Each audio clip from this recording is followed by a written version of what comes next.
yards into space and putting it over off the centre back. He'll try move the centre back out and try create space as much as he can. I wonder, do both of these teams feel like they have maybe a point to prove? Everyone's talking about Coola and Crokes as being essentially a preliminary final. Keith Connolly chasing after this one, but it's swept away by Gary Maguire, who used his experience there to sweep it to Shane Durkin, and Durkin is fouled. It's a free out. As I was saying there before that goal chance, I wonder, do both of these teams feel a little bit disrespected because everyone's talking about Coola and Crokes and saying, you know, that's a de facto final. If I was either of these teams, that would really irritate me. Yeah, and I think rightly so. I think Bowden beat Coola there in the group stages, so Bowden should feel rightly aggrieved. Vincent's, you know, they have a strong heritage, so both teams will definitely be up for it, and they definitely won't fear Coola or whoever they meet in the final. Trying to win it back is Rory Pocock. He's fouled, and it's a free out, and a little bit of afters. An accidental bang there, I think, but sore nonetheless. I think it's interesting on the Vincent strategy. They're trying to use John Hetherington a lot. It hasn't really been successful yet, but I say they'll keep at it. Rory Pocock is down at the moment. They'll hope that he can continue on because he's a linchpin in the Vincent's defence. He is, yeah. He's a solid full back, you know, and I think every team needs one of them, a strong commanding figure that can talk. So hopefully he'll be all right now. Just 12 and a half minutes in. A nice free-flowing game so far, 5-4. So much for semi-finals being tense affairs.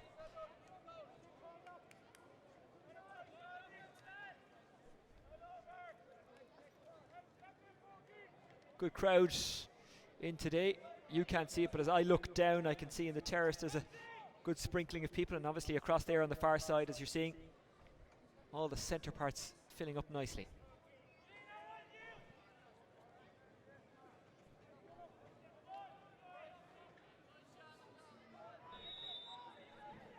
Rory Traynor is standing free, but that's not the option that Connolly takes. Good take out in front. Mark O'Keefe. Connolly. Oh, that's a perfect ball from Connolly. Neil Billings can't keep it on frame. Second wide for Vincent's, but it was a good move. It was a good move, and Vincent will be disappointed they didn't get a score there because the move and the teamwork there was brilliant. But they'll be happy with that. The scores will come once they can keep playing on. Gary Maguire goes short. The receiver, who is Malachy Travers, goes long, the former Wexford hurler. Ball dropped inside, might fall for Keeney. There's a danger of a goal here. Keeney, that's a good save, and Doherty, and eventually it's bundled home. Yeah, and that just shows the instinct Keeney has to come onto a break there. That's why before the game I was surprised to see him starting the field. He really is dangerous close to goal. But has to be said, Derek Prairie there with a great save, and he was unlucky not to keep it out. I'm not quite sure who got the final touch, but Ballyboden won't care. They've got the goal. 1-5-4 they lead. But Vincent's looking to post an instant response through Heatherton. And that's exactly what they do. That's a fantastic strike by Heatherton. Good response. And that's just the answer Vincent would want. The puck out strategy is paying off, and that's a great score from John Heatherton.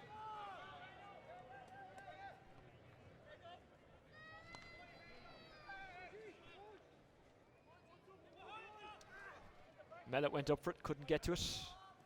Not quite sure if you saw it any closer than I did, Owen, as to who got the final touch on that goal for Ballyboden St Enda's. It looked like Mellett, but there was a bit of a goal scramble, so it can be hard to tell. It'll be interesting to see the replay on it. Yeah, Doherty got a strike away. Mellett might have touched it in as well. Sean McCaw goes long. Good ball. Rhea McBride. McBride getting around his man. McBride, it's a good block.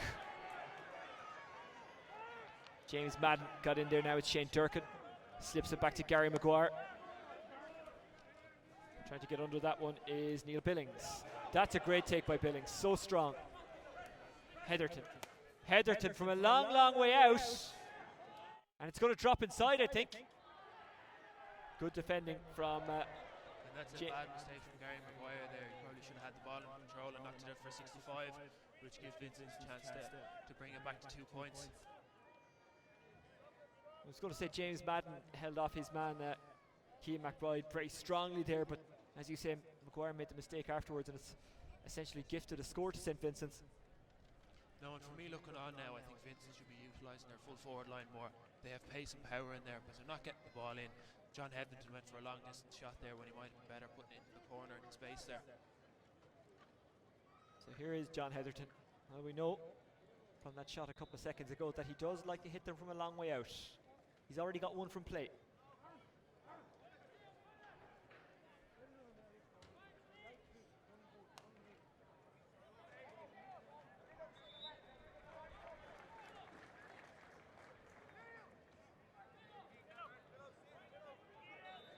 And eventually the white flag is raised.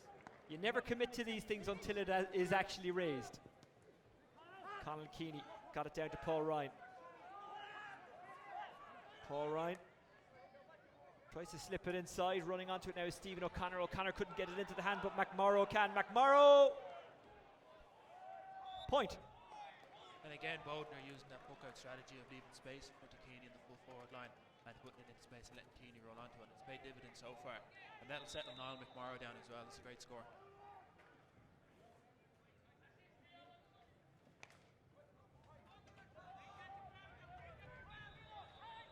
Foul committed, free in. Yeah, I think Bowden will be disappointed to give that free away after getting such a nice point. These frees are keeping him in the game at the moment.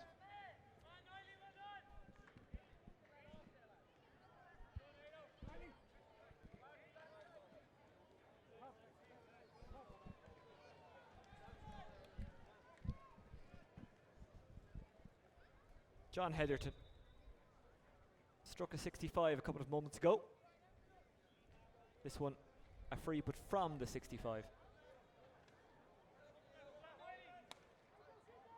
He's caught it well enough, and he's caught it accurately enough.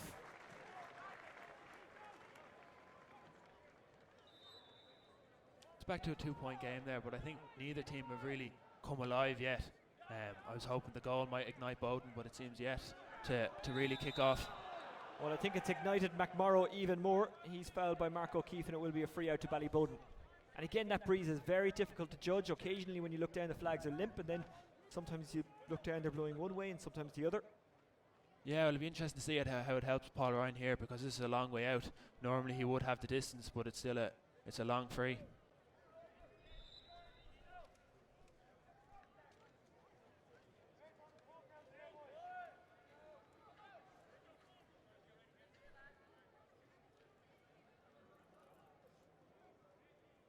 Paul Ryan giving this one plenty, but is it enough? Oh, it comes off the woodwork. Conall Keaney almost got a flick on it. Had he done so, it was in the back of the net, but St. Vincent's, for them, it's a let-off. Sean McCall fouled on the way out, and the attack comes to nothing for Ballybowden.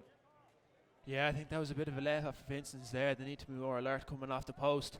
In fairness, Dara Perry was shouting there, so that's a sign of a good goalkeeper. He's done well so far. DePuyer doesn't pick out his man. And now it's cleared by Dean Curran. Stephen O'Connor is in the square, knocks it down but couldn't get the second touch. Rory Traynor comes across. O'Connor still battling for it. Bit of a scramble.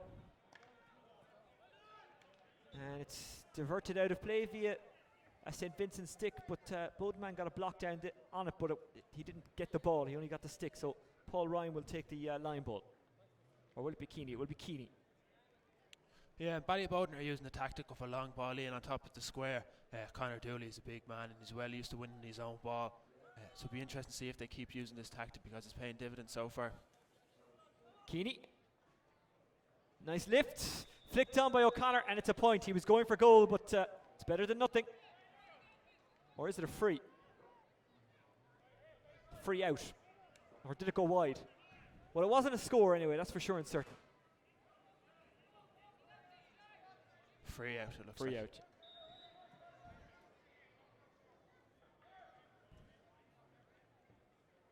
DePuyer. Great take, fantastic catch. Steaming forward is Conor Burke, I think it is, who gets the score. That's a great score with Conor Burke. I think his score of the day so far. Right when Vincent's needed an answer, he stood up. That's the type of player Conor Burke is. He had a great year with DCU Fitz last year, and he'll be hoping to continue that this year again. So many players of such talent out there. Rory Traynor gets a stick on it but can't control it. Stephen O'Connor picks it up. O'Connor with the blind hand pass, which is intercepted by Mark O'Keefe. O'Keefe into the corner for the run of Keith Connolly, or beg your pardon, Cian McBride, who's also in a red helmet today. Is he fouled by Madden? The ref says no, he might get a score anyway. He doesn't. Third wide for St. Vincent's. And that's unfortunate for Vincent, but for me that's better play. I said already Vincent's full forward line are very dangerous, so if they can keep getting the ball into space there, damage will come off.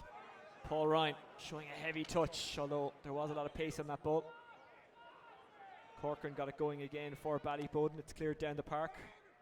Good work by Simon Lambert. Into the path though of Neil Billings.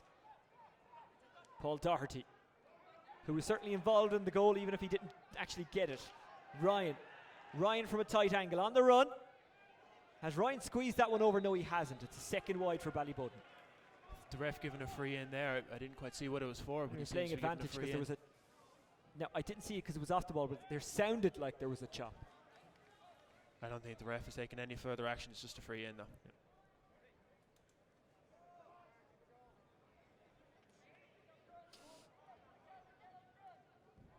About the biggest compliment you can give a hurling referee is that he lets things flow. And yeah, I think credit to the ref so far. He hasn't been noticed, and I think that is the best sign of a good referee.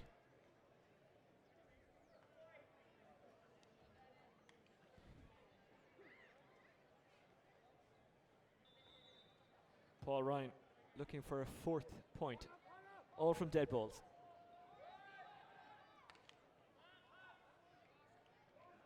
It was never going to be an issue for him, was it? No, and Vincent's really need to work on their discipline. I've said it once or twice so far, but frees are absolutely killing them, and Paul Ryan will score them all day long. Dara Dupuer as Ballyboden effectively kind of push up on the puck out. So he goes long. He had no other choice. Free in and a cheap one as well. I can see a couple of the Vincent's players giving out to the keeper for quickening up the puck out. It'll be interesting to see how they try to work this before half time. It will be Heatherton.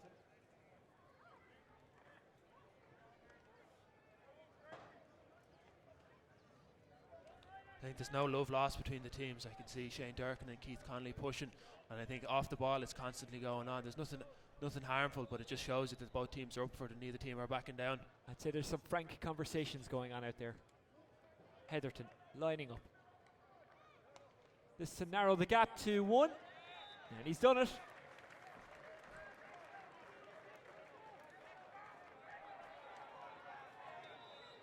But certainly the crowd are raising their voices. They're getting more into it. They're looking for Keeney with a probing ball, but they find Paul Doherty.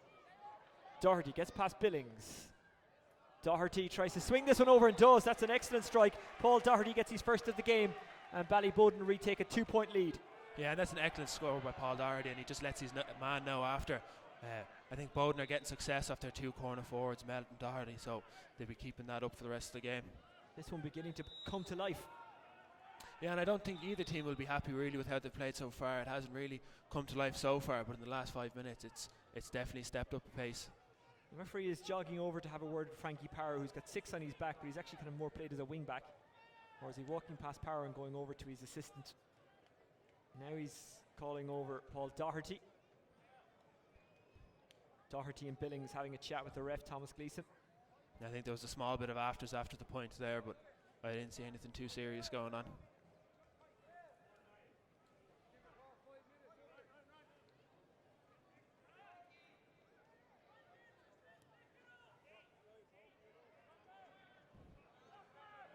A yellow each.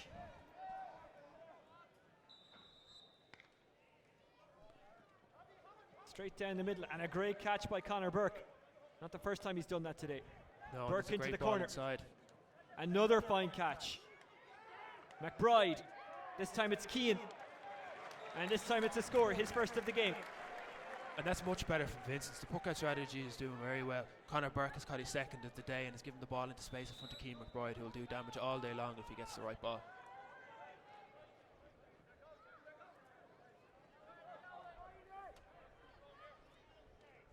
Gary Maguire. Keeney's trying to get under it again. He's being pushed there by Sean McCaw. McCaw now picks up the breaking ball. He's collided with by O'Connor. It's a free out.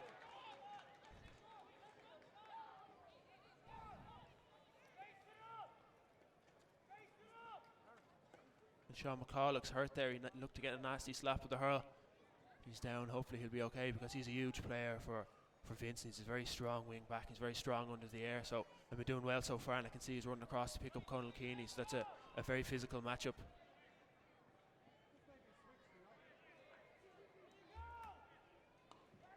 Connolly. Crossfield it goes to John Heatherton.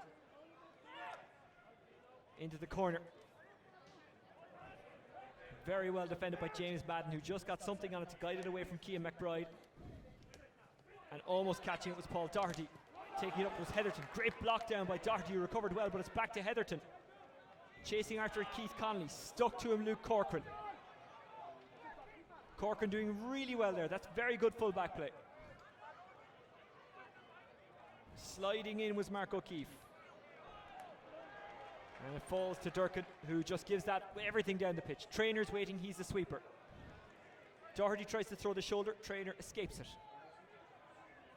Frankie Power. And that's a foul by Simon Lambert and a free in for Vincent. Went into the back of his man. I think the game definitely has stepped up in pace in the last few minutes. The Ballyboden full back line are doing very well considering the space in front of them. James Madden with a great flick there, and that's the kind of calibre of player he is. He'll be looking to do that all day long. So Cian McBride has won a few balls and James Madden has won a few balls, so it's a 50-50 race so far.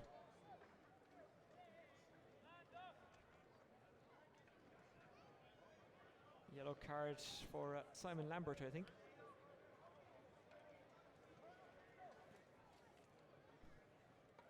A double punishment you'd expect about to be delivered.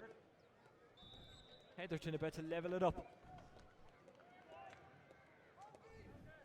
And it's interesting, I don't know if you can see it on camera, but off camera, all the Ballyboden players have bunched in on the D all together. It looks like they're going to try a puck-out strategy of a run here.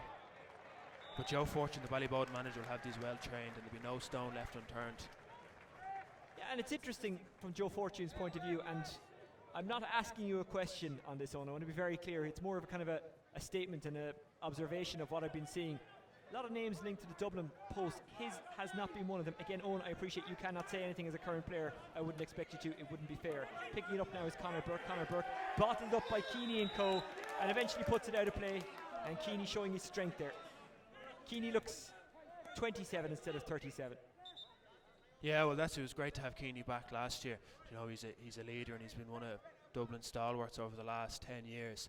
So he really, really is just an inspiration to young players. And speaking of Dublin managers, Joe Fortune has been a credit to a Dublin setup at minor level over the years and 21 levels, and now he's doing a great job of Ballyboden getting to the semi-final and hoping to push on further. So credit to Joe Fortune. To Paul Ryan, who's standing right under us in our commentary position. Settling himself. Doesn't have a big ritual, just stays still and strikes. This one's veering away. Yeah, and Paul will be disappointed with that. A free taker of his calibre will be looking to score them. 3 wides, we're all level. Vincent's 11 points, Ballyboden 1-8. Last minute of the half. Won't be a whole pile of injury time. No, and it's hard to know which team will be happier going in. I don't think either team have really played to their full potential, and I think both managers will have a stern word at half time and each team will come out going in the second half.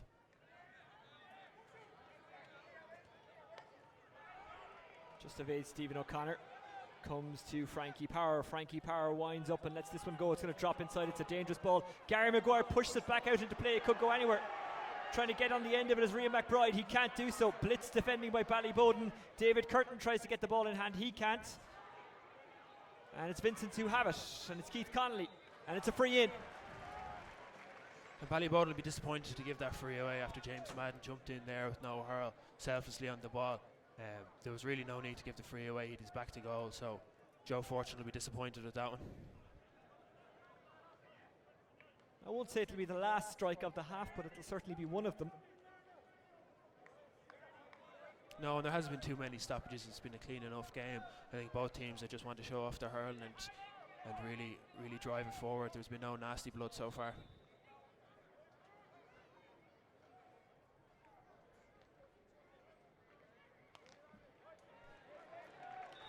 And Heatherton puts that one over. He's had a good first half in every sense, particularly from the frees. That's 4 frees and a 65. And Vincent's get it back after it's given away, and it's Rian McBride, and it's another point surely. No, it's not. I call it too early. It just veered away. It's a 4th wide for Vincent. McBride will be disappointed with that because that was a gift. He will be disappointed. He's 3 points so far and he's in form, so it would have been nice for him to add his tally to 4th just before the half time, but he needs to step it up again. He's kind of gone out of the game the last 10 minutes, and Vincent's really need him to be a consistent figure in their team. This is such a tight and atmospheric pitch. It's a long pitch, but it's a relatively tight pitch. It does kind of create a tension, create an atmosphere. It's certainly building throughout this half. Vincent's leading by 1. And here's Frankie Power. That's the last strike of the half. 12 points St. Vincent's, 1-8 Ballybudden. What do you think will be said in both dressing rooms at the break? Well, I don't think either team will be happy with the first half. I think both teams will think that they have a lot more in the tank and a lot more ability. I think going into the game, Bowden and Vincent's have a very strong attacking side on each side, and they haven't fully utilised that. Vincent's have on occasion put the ball into space, and I think in the second half the manager will be preaching onto them to get the ball in early and fast. And Joe Fortune at half time, I've been on the end of them myself, is well able to give an inspirational talk, so Bowden will come out ready to go in the second half as well. Half time in the first of today's double header. It's the Dublin semi-finals. Vincent's 12 points, Ballybudden 1-8. Owen O'Donnell and myself, Oisin Lange, will be back with you for the second half. Stay with us.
Welcome back to Parnell Park. As you can see, Vincent's leading by a point at the break, 12 points to 1-8. The kids being cleared off the pitch. It's fantastic that they do that here in Parnell Park. They let the kids out, they let them experience being out on the pitch, being on the same pitch as their heroes, and that's the kind of promotion you cannot buy.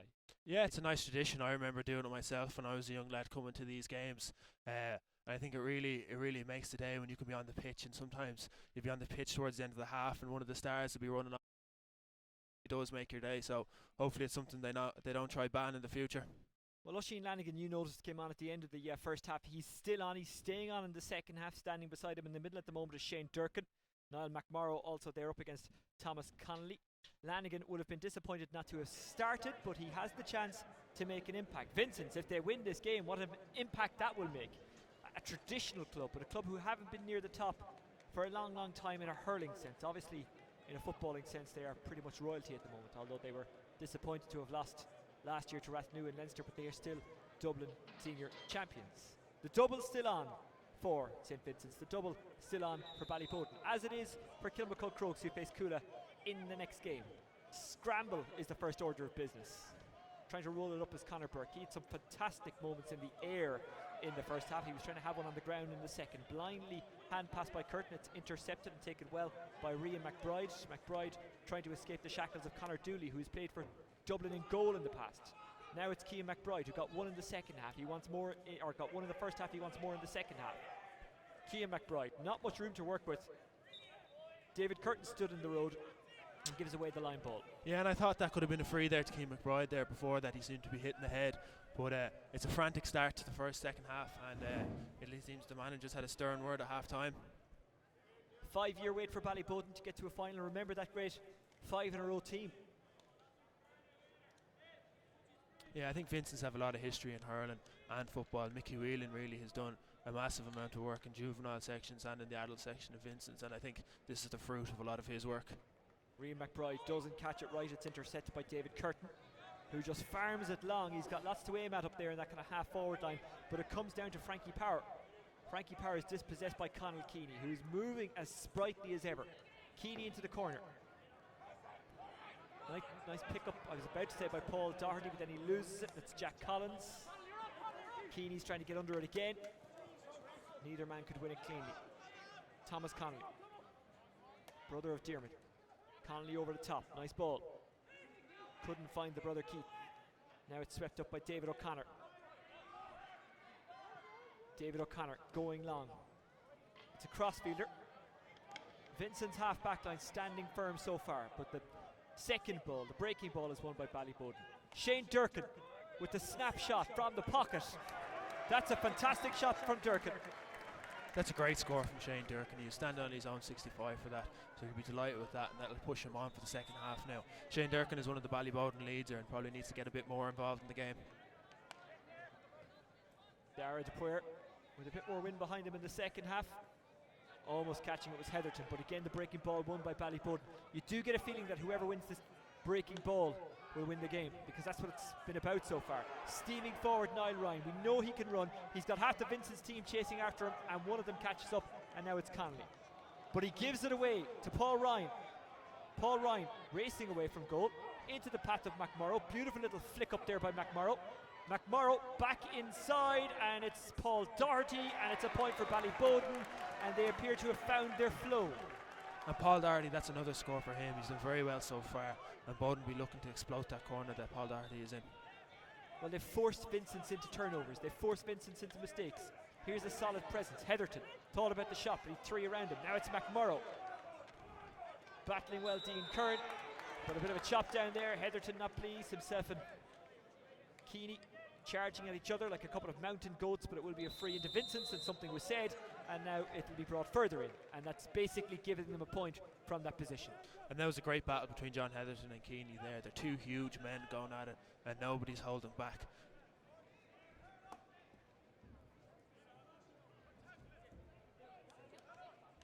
Again, it looks interesting on the Vincent's puck out. Conor Burke and John Heatherton seem to be the two target men that they're going for, and it's paid off so far.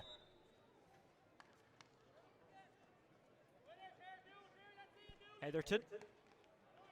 Has he dragged that one? No, he hasn't. From this angle, it looked like maybe it was going wide, but he kept it on frame. and Vincent steady it up a bit. I say steady it up, but it's level now. Ballyboden just have played better, that's all in the opening kind of couple of minutes. David Curtin can't find a teammate, only finds Billings. Billings to Trainer aiming it down towards Heatherton. Heatherton is pushed there by Dean Curran, but Curran gets away with it. Curran to Simon Lambert. Lambert looking for Paul Ryan, and he finds him. Ryan has a lot of work to do because he's well covered. Ryan flicks it outside to Mellett, who got one in the first half, and so far none in the second, although we suspect he might have got the final touch on the goal. Yeah, I think the jury is out on the goal, but that was great work by Paul Ryan. He's getting more involved in play in this half, and he just turned on the Jets there and made a play open up. De Puer is hitting the wings with his puck outs in the second half. The ball kind of rebounds around and just about goes out.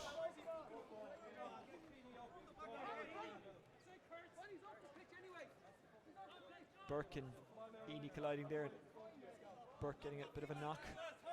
Powerful creatures coming together. It's going to hurt.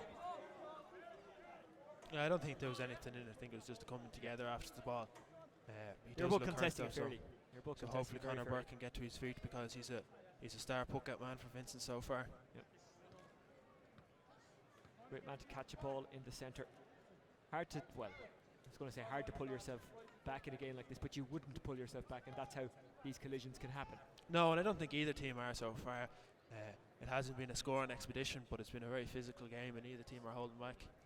It's only when you see some players pop off the helmet, like your cell phone, you realise they're not monsters, they're just kids. Look at him. Well, I think Connor's in his last year in DCU at the moment. Yeah. You know, he's a top fella, and he'll be looking to get back onto the pitch as soon as he can here. Yeah, he's done well with Dublin underage in the last couple of years, or in the past I should say, in the recent years. He has, and he had an interesting change of position for the 21s last year, playing centre back, and it's a change he dealt with very well, so it'll be interesting to see what he has in store for the future. Lambert drops it inside, it doesn't fall the way of Ballyboden. Mark O'Keefe sends it out to Lanigan. Lanigan might be beaten to it here by Durkin. Durkin tries to keep it alive and does really well to get it into the hand and pop it off to McMurrow, and his arm is being held and it's a free in. That just shows the experience of Shane Durkin there, not to go diving in straight away. He knew to hold it up and to pull for the free, and now Paul Ryan will have another chance to put a point between the teams.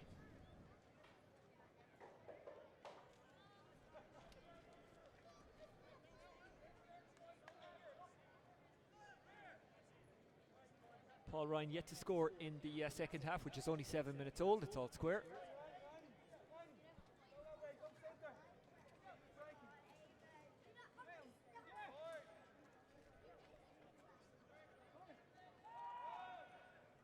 Ryan guides it over.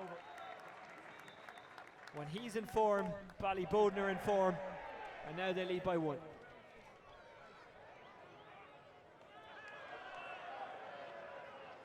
Little bit of jostling going on out there. I think there was a bit of afters there between Paul Ryan and Ushin Lanigan, and the linesman is calling the ref over here now, so it'll be interesting to see what happens. Well, we've seen sendings off in the last couple of weeks for off the ball incidents. They're not what you want to see, but if something is spotted, something is spotted.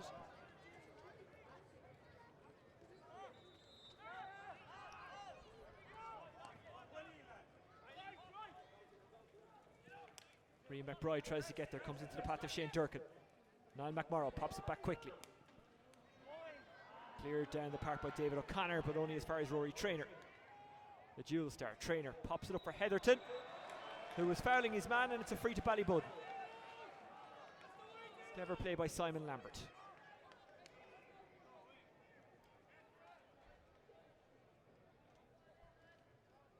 And it looks like Paul Ryan is stepping over to take it, but I think this could be just out of his scoring range. But with Paul Ryan, you never know, but it is a long way out.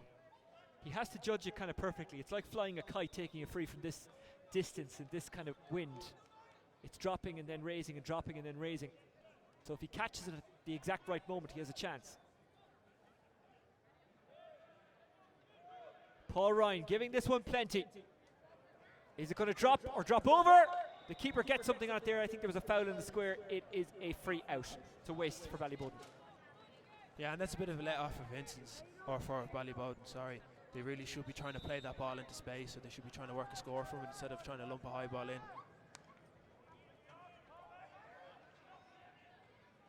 Misses everyone, but not Dean Curran. Curran tries to pick it up. Good snap up there by David O'Connor.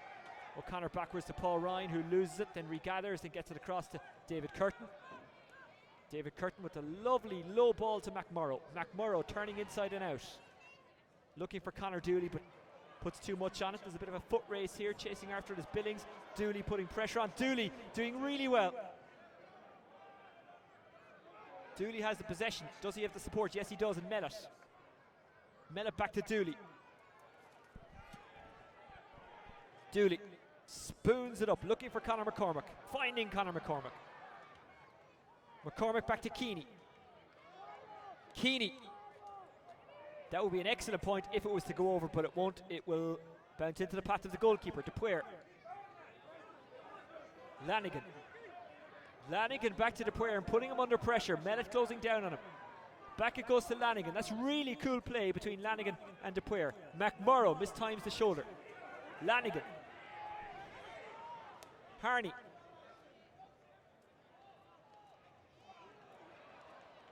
Swept up by David O'Connor. Cian McBride disrupting him, making him drop the ball. O'Connor tries to get the second ball. He can't. That's fantastic work by Cian McBride. McBride tries to get it away, but he is absolutely surrounded. And the intensity of this game has definitely stepped up in the second half. I think both managers must have gave their team a good giving out, because neither team is letting anything go.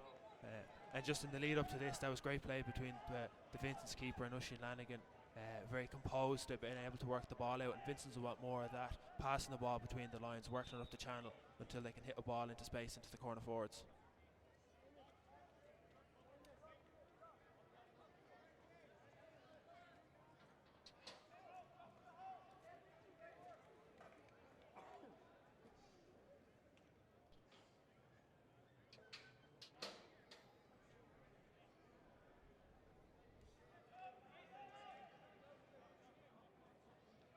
John Heatherton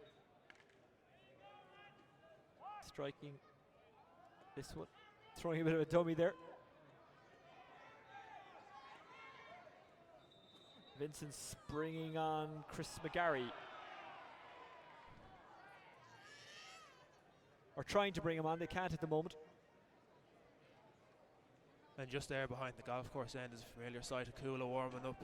They seem to make a habit of warming up down behind the games. It's kind of a pre-game ritual. So they'll be looking for a big performance in the next game. But who will Kula be looking to face in the final? Or will we find out today?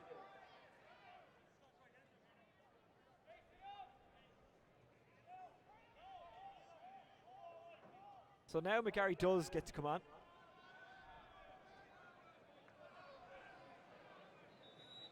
Or does he? The line ball to be struck by Heatherton, who sends it wide.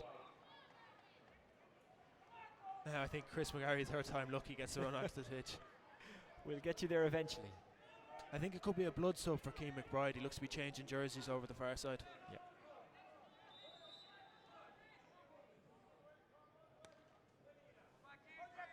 Maguire looking for Conor Dooley. Dooley finds it. Just couldn't get it up into the hand. Such intensity out there. It's a real battle zone. Standing over that was Niall Ryan. He couldn't get it. Niall Ryan does now get it, but he's absolutely surrounded, and now he's fouled, and it's a free in.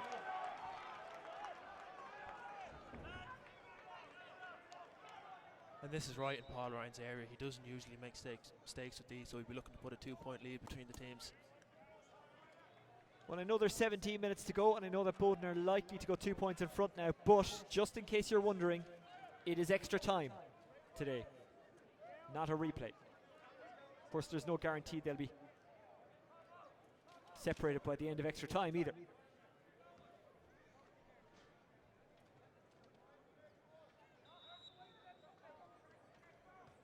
So Paul Ryan standing over it. Ryan.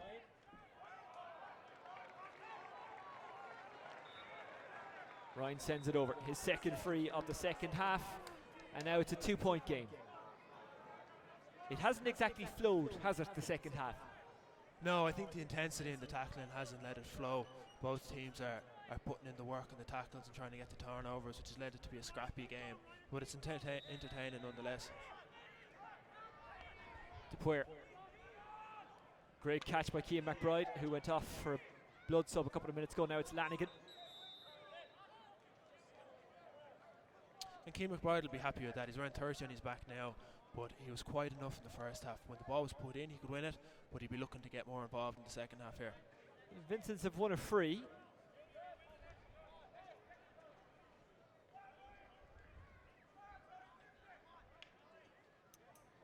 Heatherton will strike it.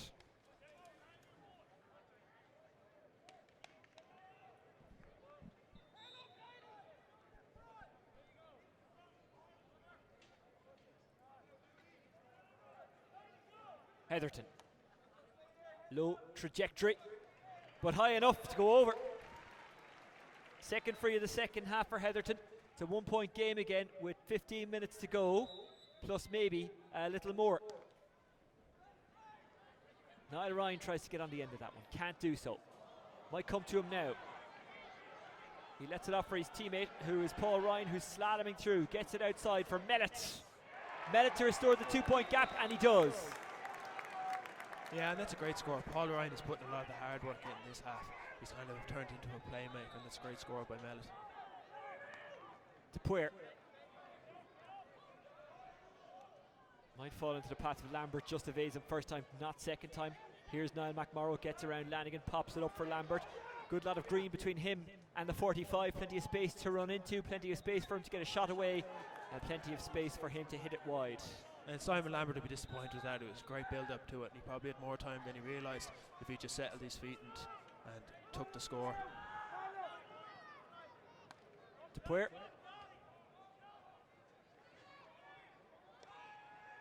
That's gone loose. It could go anywhere. 3 Ballyboden men getting to it. They're looking a little bit more lively at this point of the second half than Vincent's, but Vincent's have ebbed and flowed throughout the game. Rory Traynor guides it back to his teammate. He's trying to find an escape route. Looks to me like he's fouled for a high tackle going in there by one of the Ballyboden players. Yeah, and that's Mark O'Keefe, who is number 11 on his back, but he's sitting very tight in front of his full back line. Oisin Lanigan. Lanigan, will he go for it? From a long way out, Conor Dooley tries to get to him. He couldn't stop the shot getting away, but it doesn't matter because it's wide. Lanigan says I was fouled after the ball was struck. The referee gives him nothing. And that's the hard work Joe Fortune will be happy with. Conor Dooley made a 30-yard run there to try put a tackle on Oisin Lanigan and just did enough to put him off. And you can see Kula warming up behind the goals. Lanigan couldn't quite get to it. Looking to sweep it up now, Frankie Power. Frankie Power.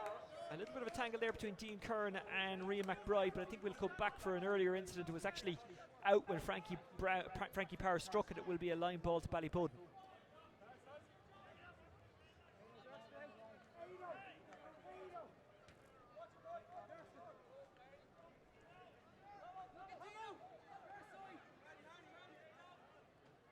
Heaney wearing the kind of purpley socks. I'm sure they don't care what socks he's wearing, so long as he plays as he normally does.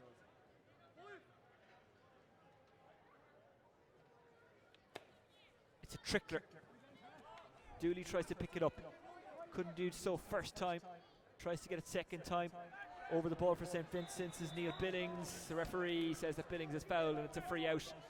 And I think that's Conor Burke who's down at the moment. Not his first time to be down in this game. He's been through the wars. He's put himself through it. He's very brave in how he goes in to try and win the ball for his team. I think it's actually Tomas Connolly that's down there. He seemed to get a bit of a bang off the ball in the face, so hopefully he can you're right, himself it is back Tomas up. Connolly.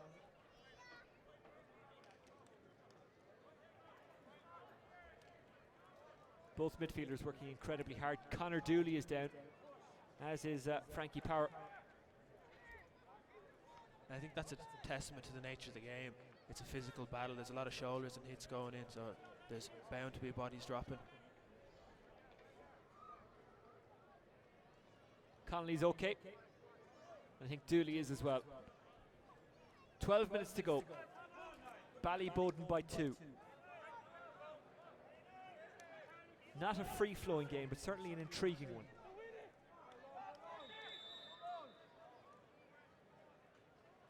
DePuer gets right under that.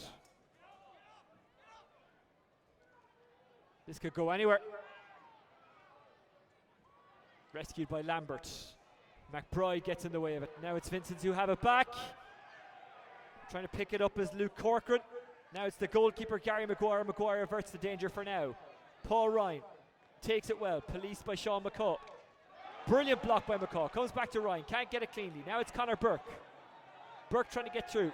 Gets his pass away and wins the free. That just shows the smarts there, Conor Burke. He took the ball into the tackle and threw up his hands trying to draw on a free, and he's done just that. And that'll settle Vincent's down a bit, because Bowden have kind of seemed to step it up the last few minutes, and Vincent's need to recharge again. Dean Curran being spoken to by the referee. It has to be said there as well, Luke Corcoran with the great dispossession there. He's been a solid full back throughout the game, and another great dispossession from him. You can't put a price on a solid full-back, can you? No, he's really the spine of the team and the voice of the team, and there's no better man than Luke for that.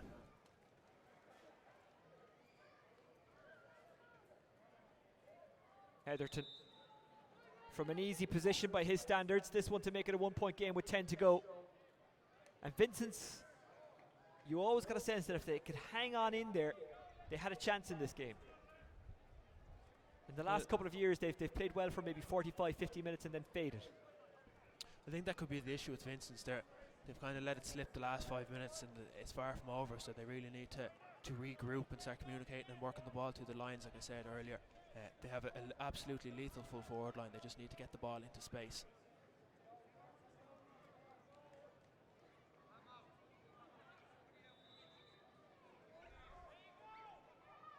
Heatherton. He has a beautiful strike of a ball. It's beautiful and it's effective. And it's a 1-point game.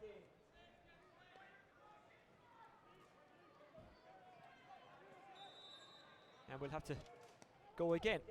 James Madden aims to hit the wing, and Conor Dooley, who's recovered from his injury. That was a good take by Dooley. Pops it up to the runner on the loop. That's Shane Durkin, who's popping up everywhere today. Durkin! Wide.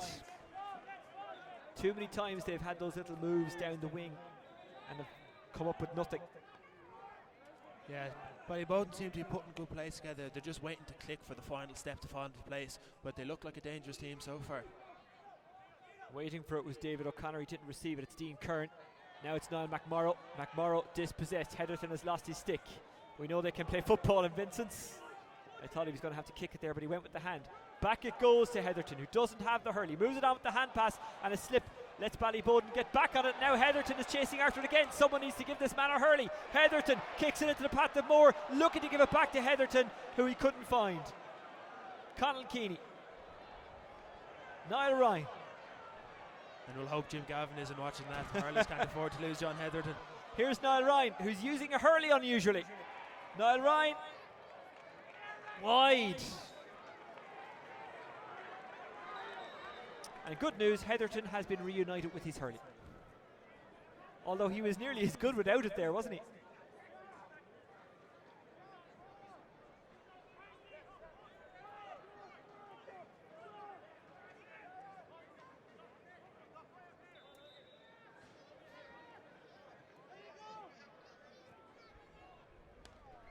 It's interesting on the puck outs that both teams are pushing up. I think there's only been one short puck out of the game so far. So both teams are trying to make each other go long and win the aerial battle. 8 minutes to go or thereabouts plus injury time. That's a fantastic catch. It's Conor McCormack yet to score in this game. Pops it up for Keeney. Keeney's fouled. He drew it there from Jack Collins. It was clever, wily play from Conall Keeney. Yeah, that's the experience Conall has. You know, he took the ball into the challenge and threw his arms up looking for the free. A point from a free is as good as anything, so he'll be happy with that.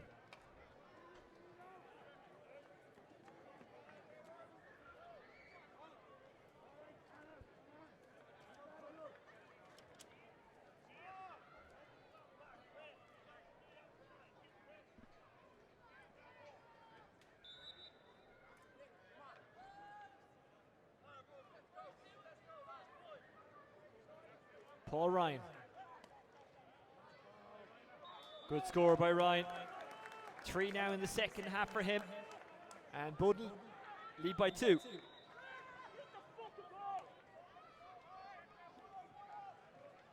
David Curtin tries to get there, does enough to just guide it away from the danger zone for now. Conor Dooley has switched wings. He's over on the other side fighting for it. And no one's backing down there, as you would expect. The referee's going to have to throw it in as the sun comes out on Dublin hurling semi-final day.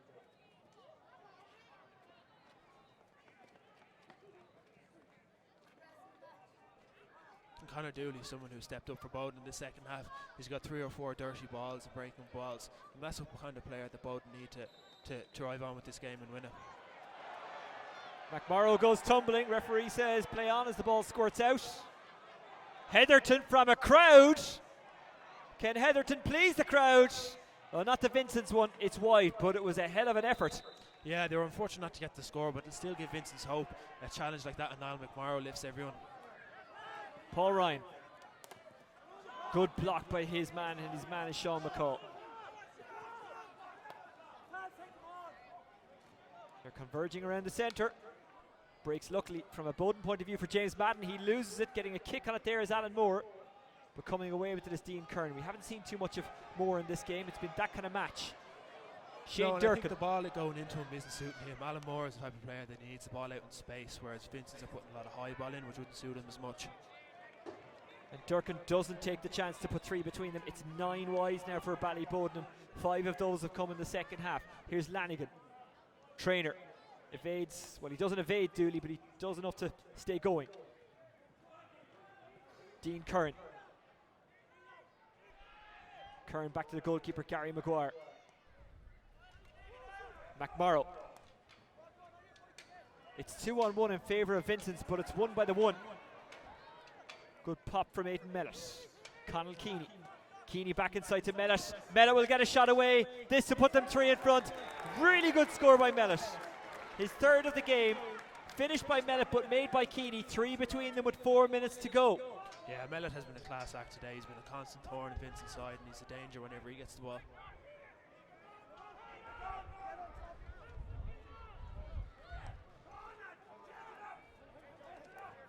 Good take by Sean McCall. Vincent's by no means done. Trainer. They've ball winners inside. Unfortunately, on that occasion, Alan Moore was a ball loser. James Madden. Might be worth sticking Conor Burke on the edge of the square at some stage. Yeah, Conor's shown so far he has a hand on him, so what type of ball Vincent's are giving in, it might be an idea for him to consider. And now they have a free and the chance to launch an attack. I have a feeling they'll just pop this one over and narrow it to 2, but they still might need a goal at some stage. Scores haven't exactly been free-flowing for them in the second half. No, it hasn't, and I think they're relying on frees a bit too much. If they're looking to win this game, they might need to push on and get a goal themselves. Niall McMorrow is down. You wonder, is he happy enough to stay down and just take the sting out of the game? I say Joe Fortune has him trained in all the dark arts here. He could well be right. He's rolling around. I think he is in a bit of discomfort, but I think he knows it's no harm to stay down.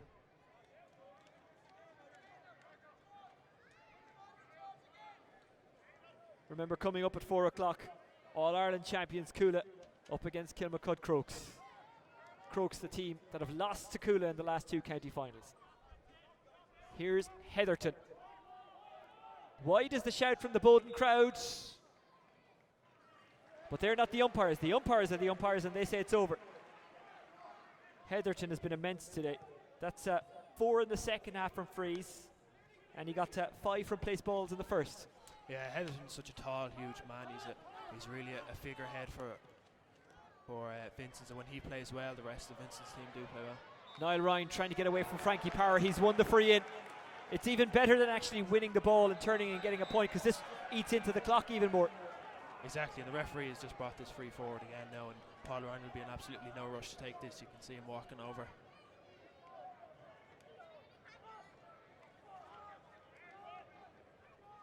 Well, whoever comes through this one, the build-up to the final is ideal in the sense that they will be underdogs, especially if it's Coola. Yeah, and whoever comes out of this, it looks a nip and tuck game so far, so this will be a great test under their belt. And I'm sure Crokes will give Coola a great test as well, so it's shaping up to be a very promising county final.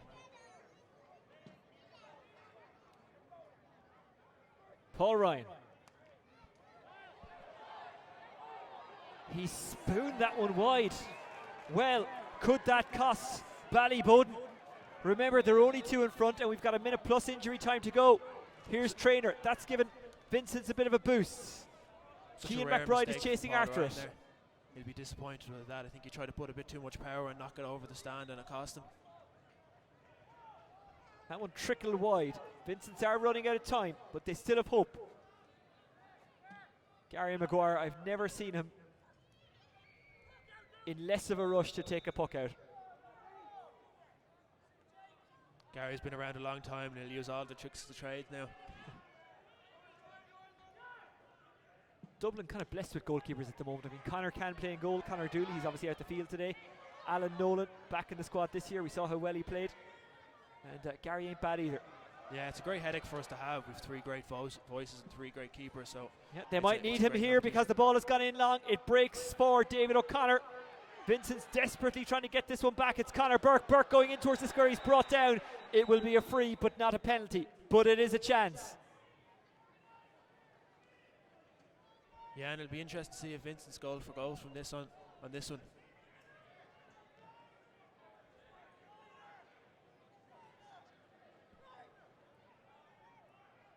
You'd imagine he'd take the point, but John Heatherton has a great strike in him, so it'll be interesting to see what he does. Well, you can already see them lining up on the line for Ballyboden, and Gary Maguire barking the orders. Conor Dooley receiving a speaking to there. John Heatherton. So far he's got 10 scores from place balls. Do you think he'll go for it here, or just narrow it to a 1-point game? It's hard what would to you know, do? Oisin. I think you should go for it. I think at the moment Ballyboden have 2 senior keepers on the line with Conor Dooley and Gary Maguire, so it'd be wise to take his Here's point. Heatherton. Go. No, takes his point. Sorry to cut across you. I thought he was going to go for it. Probably did the right thing. He wound up as if he was going for it, but took his point instead. So we're into injury time. We don't know how long there is of injury time because they don't hold up the sign. But we know that Vincent's are still in this one. And we know, by the way, it's going to extra time if it ends level. Gary Maguire gives this one everything. Conal Keeney tries to get under it. Ball might break for Paul Ryan. Ryan. Back it goes. Dean Curran looking inside for Conor McCormack. McCormack is out in front of Jack Collins. Puts it into Mellett. If Mellett gets a goal, Ballyboden are into the final. Mellett! Ballyboden, after a 5-year wait, are going back to the final. Mellett with a great finish to his shot, and most likely a great finish to the game. That's it.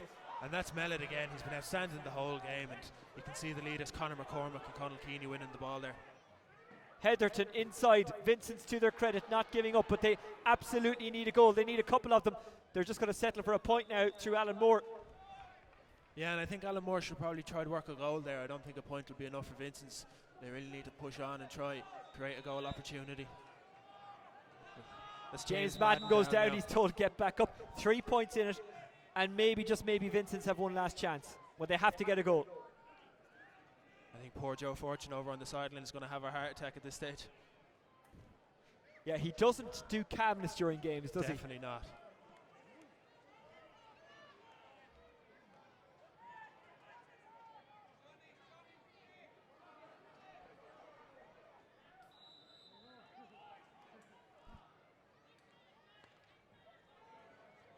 Maguire goes long. Vincent's have to win it.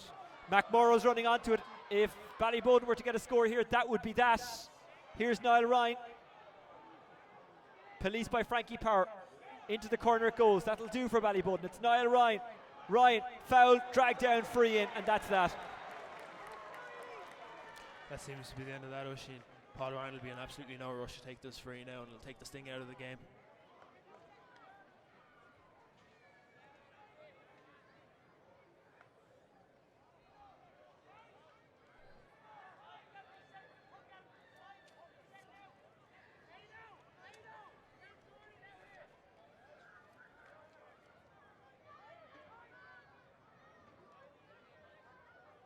The receiving and speaking to is Kieran Harney. I don't think it's going to matter in the great scheme of things now. You understand why he did what he did, and I guess he knew that if Ryan had got any further, he was probably shooting for goal, and that would have been it. Here's Paul Ryan, makes no mistake this time, and that's over. And it's over. Dara Dupuer with the final puck of the game, and Ballyboden, after a 5-year wait, are back in the final. What do you do when you have a problem in this country? You talk to Joe. That's exactly what Ballyboden have done. They talked to Joe Fortune. He came in as manager, and he's guided them back to the decider. Ballyboden 216, St. Vincent's 18 points. Owen O'Donnell. And Ballyboden will be delighted with that. Joe Fortune's put a lot of work in this year with them, and I know Ballyboden have been training hard all year. So they'll be absolutely delighted. I can see Joe Fortune running over straight away to Shane Durkin to congratulate him. And that's the type of manager Joe Fortune is. He's a real people person and a man manager. So Ballyboden will be absolutely delighted with that. So Ballyboden go through. They've beaten St. Vincent's. Who will they play in the final? Coola or Kilmacud Crooks? We will find out from 4 o'clock. We will be back for the second semi-final live here in Parnell Park. Let's hope the weather holds, and let's hope you stay with us. We're looking forward to welcoming you back in about 28 or so minutes. I'll leave you with the full-time score of the first semi-final. Ballyboden St. Enda's 216, St. Vincent 18 points.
Welcome back to Parnell Park for the second of today's Dublin Senior Hurling semi-finals. Ballyboden St Enda's have ended a 5-year wait. They're back into the final. They beat St Vincent's earlier on.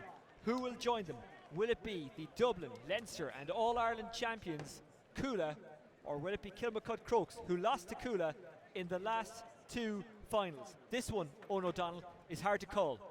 Yeah, very hard to call. I think this is a match that everyone's been waiting for. These two teams have been in the last two county finals, so it's a tough matchup. And kind of going through the team sheets here, you know, it looks nip and tuck. Both teams have star studs all over the place, so it's shaping up to be a cracking game. Should be an absolute belter. We're just looking at the teams now. One change in the Crokes team that we know of, Damien Kelly coming in for Conor Hayes. That's not a surprise. When you look at the Crokes team, I mean, Matt Collins has a lumper of a puck out. Bill O'Carroll, Ross O'Carroll, these are lads who are tough markers. They don't let anyone away with anything. Ryan O'Dwyer at centre back. Now that is interesting, because he would traditionally have been a ball winning forward. Now he's a centre back who wins collisions but also sprays it around. Yeah, Ryan O'Dwyer would always fancy himself as a tough man, and he's probably come out worse aware of him a few occasions. But you know, as a centre back, he won't let anyone pass him, and he's smart enough to spray the ball around. So it'll be interesting to see how Coola try to take advantage of that. Colin Cronin is lined out at 11, and if he is playing centre forward, I'd say Colin will try bring Dwyer out of the space of centre back and try create a gap in the middle for other forwards to run through. And if Conor O'Callaghan is playing full forward, if he can bring Ryan Dwyer out of that space, there'll be a lot of room for Con to run into, and vice versa. Crokes will want to minimise that space in front of the Coola full forward line. Oisin O'Rourke, it's all about stopping him from turning, isn't it? Yeah, Oisin O'Rourke is one of the when you think of a cornerback's nightmare, it's Oisin O'Rourke, a small, cheeky forward with loads of skills. So the big thing for Crokes is they have to get the ball into space in front of him. Oisin isn't going to win a high ball coming in, so it really has to be a good ball. And that's how they kind of played the last few games. Ryan O'Dwyer has been great at putting the ball into space, so hopefully they can continue that. But Coola have made a tradition of it, and they've won 2 All-Irelands now off hard work and tackling, which is a core of their principle. For Coola, they weren't great in the group stages, but I think they've timed their run. They were excellent against Lucan in the quarter-final. Yeah, I don't think Matty Kenny will be too worried. I know they lost to Bowden, but it was a horrible wet night, and I think Coola were missing a good few players, so I don't think they'll read too much into that. I think Matty Kenny will have them peaked for the right time, and this is when they really need to peak, because Crokes has put it up to the last 2 years in a row, and by no means will this be an easy walk for Coola. Do you expect this one to be free-flowing, or will it be like the last one? Will it be a battle? You'd hope it'd be free flowing, but I kind of expect a battle. Coola play a very, very tackling style, and Crokes is the same. I expect there to be a lot of turnovers, collisions, but hopefully we'll see a few good scores. I know of myself, with Whitehall Colin Kills, we played Kilmacud in Championship this year, and the big thing that stood out for me was the movement of the Crokes team. The 6 Crokes forwards were never standing still. They were constantly changing. You could have Oisin O'Rourke wing forward and Shawnee McGrath full forward, and then 2 seconds later it's changed as well. And Mark Howard, who was an injury concern before the game, looks to be lining out. He's been a great advantage to Coola this year come Cork, and he's been a really standout player from frees as well. Well, as you can see, there's a big crowd in for this one. A match worthy of being a final, but it is a semi-final, and you know what? Joe Fortune, the manager of Ballyboden, is now sitting back and he's ready to enjoy this one, and he knows no matter who comes through, his team are going to be underdogs. The pressure is going to be on the winner of this game. Who will the winner of this game be? Well, we'll find out over the course of the next hour or so, or maybe more. We will have extra time today if it is required. Coola looking fired up and ready to play. They are All-Ireland champions for a reason, but you have to keep in mind, and Owen, you were saying this earlier on, the biggest test they got last year, aside from the All-Ireland final, was against Crokes in the Dublin final. Yeah, and I think Crokes will have a kind of a debt to pay to Coola, so they'll be very much up for this game. Anthony Daly will have these right on the edge ready to go, so it'll be interesting to see the man marking positions here as I'm looking forward. David Tracy is starting in full forward, and Con is running over to Jamie Clinton at the moment. It'll be interesting to see if that changes. Neighbours, friends, schoolmates, all of that goes out the window. Over the next hour, it's Kilmacud Crokes against All-Ireland champions Coola. It's Ross O'Carroll who's onto it, can't gather it. A lot of intensity already out there. Into the hand now of O'Dwyer. Tries to find Quaylon Conway and has. Conway gives it out to Sean McGrath. McGrath is playing well so far this year. That one is going to go wide and well wide. Yeah, and that's a poor start for Sean McGrath, but I can see straight away Bill O'Carroll has picked up Con and is marking him quite closely, and Niall Corkin has picked up Colin Cronin. And off camera, Con had a good tug of Bill O'Carroll's jersey, and Bill was giving plenty back the other way as well. And here is Colin Cronin. Colin Cronin turning and twisting and dropping it into the corner. Jamie Clinton's going to get there because there was a slip from David Tracy. Bill O'Carroll. O'Carroll riding the gauntlet, winning the free.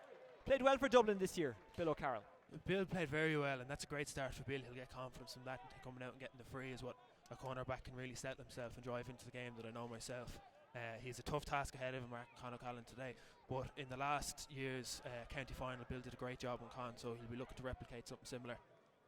Well, Crokes allowed Coola to have a run on them last year. They won't want to allow that to happen this year, but that's a poor free. Jake Malone, though, can't take full advantage. He has won a line ball for his team. Good block by Lorcan McMullen, who's from County Down.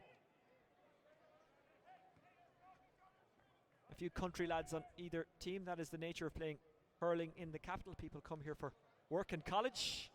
O'Carroll. Into the corner it goes, but Oisin Goff is going to get out in front. He's up against Ronan Hayes, who's a big man, another man who featured well for Dublin this year. Ball breaks for Oisin Goff. Dr. Oisin Goff as he is, having got his PhD. Shannon. Back to Sean Moran, Club Player of the Year last year, the AIB Club Player of the Year. Here's Mark Shute, who isn't bad either. He's got Con O'Callaghan inside him. Shute will go himself, doesn't catch it at all. I think part of that could be Mark's year playing football. You know, he's not as crisp as he normally would be, and if he was hurling for the year, he might have got that away first time. Cian O'Callaghan, a masterful fullback. Mark Howard from Passage in Cork, trying to put pressure on him, does well. Damien Kelly, one of the stalwarts of this Crokes team. Lorcan McMullen, absolutely harassed. That's brilliant from Coola. Well done, Colm Cronin. But Crokes have it back, and it's a free to Crokes. It's a nippy start, isn't it? A very nippy start, and I'm just looking at the matchups here. It's fascinating. Cian O'Callaghan and Mark Howard is a big one, and then Ronan Hayes is marking Oisin Goff, which is kind of old guard versus new guard. Ronan Hayes is on the scene for the first time for Dublin this year, whereas Oisin has been on the scene a long time, so it's interesting to see who comes out on top of that battle. And then Lorcan and Jake Malone in midfield is a great battle as well. The Jake, for us, would be hitting the highest on the GPS stats, so it'll be interesting to see if Lorcan can match Jake's work rate. Mark Howard, a relatively new arrival to Crokes from Passage West in Cork, a beautiful part of the world. He hits it long. They've already had one wide, but not two, not for the moment anyway. Crokes lead after 3 minutes. Good score from Mark Howard. Sean Brennan looking into the middle for Sean Tracy, doesn't find him, but they do find Red eventually. Jake Malone. It's another miscue. Tidied up. Bill O'Carroll looking for Ronan Hayes. Doesn't find Hayes first time. Oisin O'Rourke tries to get there. Hayes down the line. Oisin Goff stuck to him. Brilliant corner back play from Oisin Goff. Then he just goes a little bit over the top with the hurley, and it's a free in. Nothing too vicious, just a little bit clumsy. No, I think it's just the game settling down into itself. Oisin will be disappointed that he came across with the hurl, but it's shaping up to be an interesting battle in the corner already, and it's another free for Mark Howard to settle himself. Well, Mark Howard hit one from a long way out on the other side. Now it's near but tight on this side, the near side, as we look from the terrace side. And a good crowd in today. And already Crokes have an injury. I think that might be Oisin O'Rourke who's down. And look, no player wants any form of hamstring or leg injury, but O'Rourke relies so much on his kind of burst of pace. He'd be particularly damaged by this. I think that's Ronan Hayes. Ronan Hayes, yeah. I think he just came off worse wear after. He's on the ground, so he obviously didn't spot how tall he is. Oisin Goff seems to have that effect on corner forwards, that they stay down a little bit longer. Here's Mark Howard. Doesn't catch it well. Sean Brennan saves. Oh, but it's doubled into the back of the net. What a start that is for Crokes. And it's Oisin O'Rourke. That's a dream start for Crokes there, sorry. Oisin O'Rourke is just an opportunist. He's a goal poacher, and that's exactly, he showed his weight and worth the goal there. Well, it's last year turned over on its head. Last year, Coola got the good start, and Crokes had to reel him back in. Crokes with Shannon going for it. Shannon, it's guided away from the path of goal, and it's Bill O'Carroll. This time there was a Crokes player waiting. Needed 2 bites at that one. Now it's Lorcan McMullen. Down the line it goes to Sean McGrath. McGrath, crossfield to Quaylon Conway. Conway has a man outside. He'll go himself. Now he'll give the pass. And now the shot will go. And the referee says there's a free. Did he say that there was a throw ball there? And there was a bit of talk from Oisin O'Rourke. Yeah, I think it's a free for throw ball, which just kind of looked harsh from this angle, but the referee had a better view. They'd be disappointed with that because there's a clear scoring opportunity and Oisin O'Rourke has got himself into the game.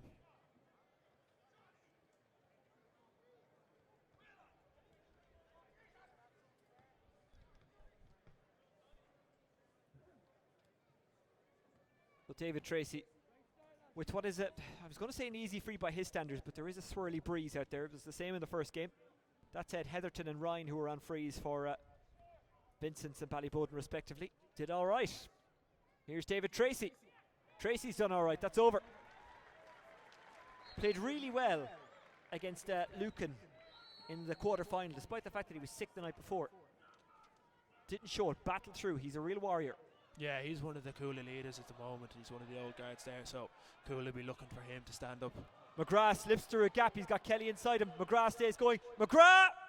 Great save by Brennan. Brilliant save.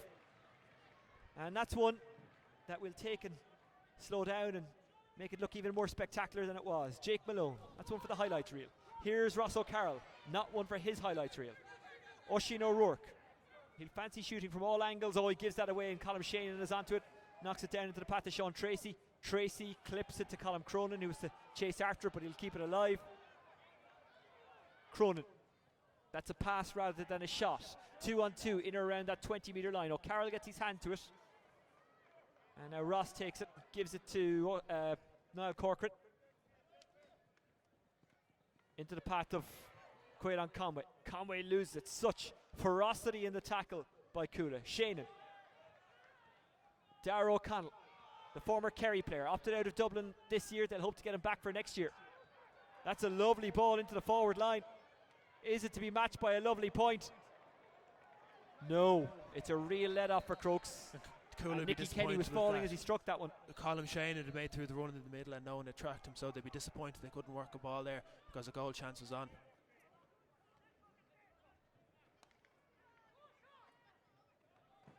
Long ball. The hurley of Sean Moran being held.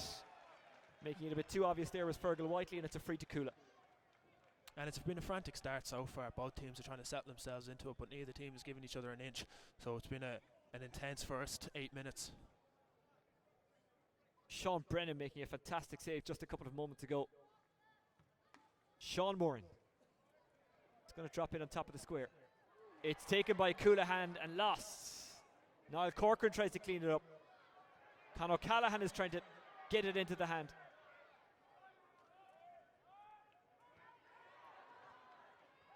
David Tracy. Tracy steps as the call from the Crokes defenders. Referee says nothing doing. Tracy scoops it outside. Colm Shannon, good block. Fergal Whiteley got in the way there. Timlin doesn't shoot for the point himself, gives it to Nicky Kenny. Kenny is being pressed up on by Cian McGowan. Kenny does really well to take it. Kenny gets his shot away. He's already hit a wide. Has he hit a point this time? No, he hasn't. I think the big question for the game for me was if Kilmacud could match Coola's work rate and intensity, and so far they seem to have matched it, and it's a great start for Crokes. They'll be delighted with this. They've been so intense in the tackle, both teams, but especially Coola. Sean McGrath, Damien Kelly coming in to help out. Sean Moran trying to roll lift it off the ground. We're about 3 seconds from the ref blowing the whistle. And then it squirts out. Comes to Sean Moran. Moran in on top of the full forward line. Great take by Nicky Kenny. Nicky Kenny throws it out. Colm Cronin hasn't caught it well at all. Matt Collins from Ballinhassig in Cork. Looking down the line for Oisin O'Rourke. O'Rourke takes it well. He's under pressure from Darragh O'Connell, who's been a revelation at wing back. And it's a line ball to Coola. Yeah, Darragh O'Connell is kind of, he's taken a role with Coola where he'd go into the corner back position to man mark, and he seems to have done that with Oisin O'Rourke today. Oisin has had a very lively start, so we'll see if Darragh can settle him down. Well, no matter where you're watching us around the world, you're welcome along. By all means,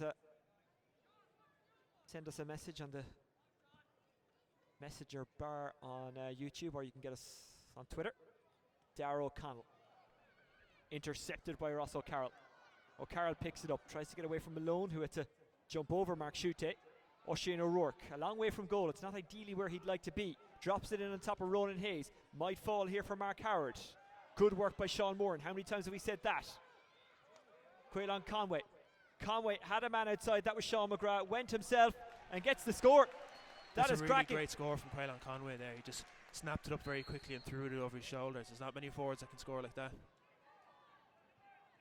Well, they've had to battle for them, but they've got some good scores so far, Crooks, and they lead by 4. Still so early in this game. Cronin and Corcoran, what a battle that has the makings of. Corcoran wins the ball and wins the free, and he gives it the full Milan fist pump.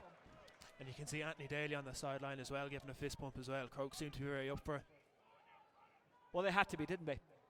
They do have to be, yeah. How could you not be after losing to them in the last 2 years? I think there definitely is an element of revenge here for Crokes, that Coola have beaten them twice, and they've only pipped them at the post in both games, so Crokes are definitely up for this. Ollie Baker, who did win a county title with Kilmacud, Crokes in charge over the last couple of years as well, when unfortunately from their point of view they lost. Cian McGowan giving this one everything. It'll drop inside the square.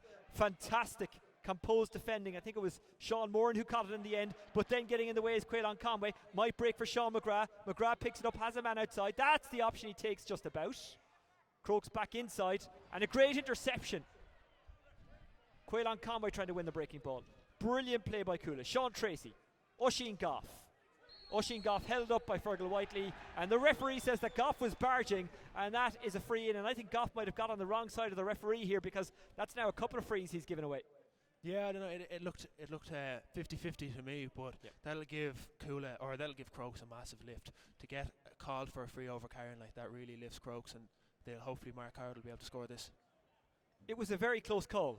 I mean, as a defender, granted a junior F defender, I'd be very disappointed if that went against me.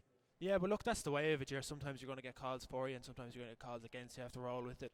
But at the moment, Coola seem to be at a bit of a loss. They need to settle it down and try work scores through the channels the way they normally do. They have Con inside now. Bill is picking them up. They really need to get the ball into the danger man. So here is Mark Howard. This one to put his team 5 in front. Howard delivers the necessary. 2 frees for him so far. Crokes leading 1-3-1. And Darragh O'Connell seems to be a bit of bother at the moment, which is a bit of a worry to Coola, because he's been their star man all along. I think it may be a blood sub even. You know what? He looks like he's holding his arm, and that's just not good. If it was just a cut or something like that, you could whip him off and get him back on. Matty Kenny is walking out to him. You can't see it, it's off camera at the moment, but no, that doesn't look good for Coola. And Coola already missing their star cornerback Paul Schutte through a long-term injury, so they won't want Darragh O'Connell to be off for long. Sean Brennan. But they're champions for a reason, Coola. It's because they're a good team who always work incredibly hard. Here's Niall Corcoran, a former All-Ireland minor winning player with Galway. The ball out of defence by Lorcan McMullen is intercepted, and it comes into Con O'Callaghan. Waving his wand was Bill O'Carroll, getting it away from Con this time. Quite the battle between those two. Bill O'Carroll clips it down, looking for Quaylon Conway, and it runs out of pitch, and it's a line ball to Coola. Yeah, and there's about 14 minutes gone so far, but it has to be said that Bill O'Carroll is having a flying game so far. Anything that has gone into the Kilmacud full back line, he's dealt with. I know that they say they don't read the papers, but when Bill O'Carroll saw the criticism of him and the questioning of him being picked for Dublin early in the year, he must have said, I'm going to prove you all wrong. And he did. He had a great championship. Yeah, well, Bill's that type of player. He's a very strong mental player, and anything like that is just a challenge to him to push himself even further. Bit of a miscue there by Sean Tracy. It's not going Coola's way at the moment, but they're still in this game very much so, and they've got a bit of a break there, a free, which Sean Moran is making his way over to take.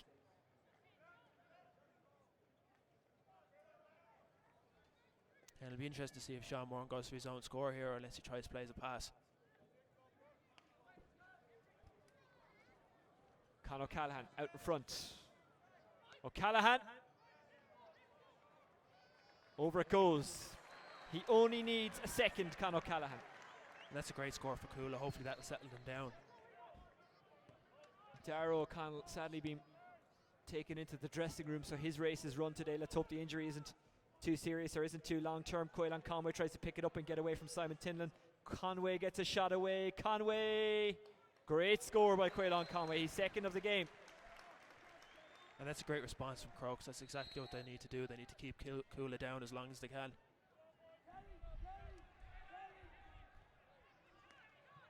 Sean Brennan aiming it down towards Cian O'Callaghan, or if he can, Colm Cronin, or possibly Jake Malone. Intercepted by Jamie Clinton. Clinton trying to get away from David Tracy. There was a chop down there, and the referee is saying free in. That's another tough 50-50 gear gone against the defender. I think Jamie Clinton will feel hard done by that, but I think he did stroke out with his hurl, but sometimes you get away with them and sometimes you don't. But this is an easy free for Coola to get themselves back into the game. Here's David Tracy. They've yet to score. Oh, they have scored from play, I beg your pardon. Conor O'Callaghan got that last one. So just one from play for Coola so far.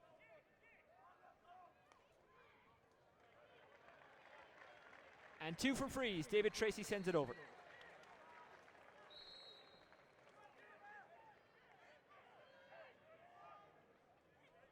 Matt Collins. Cian McGowan.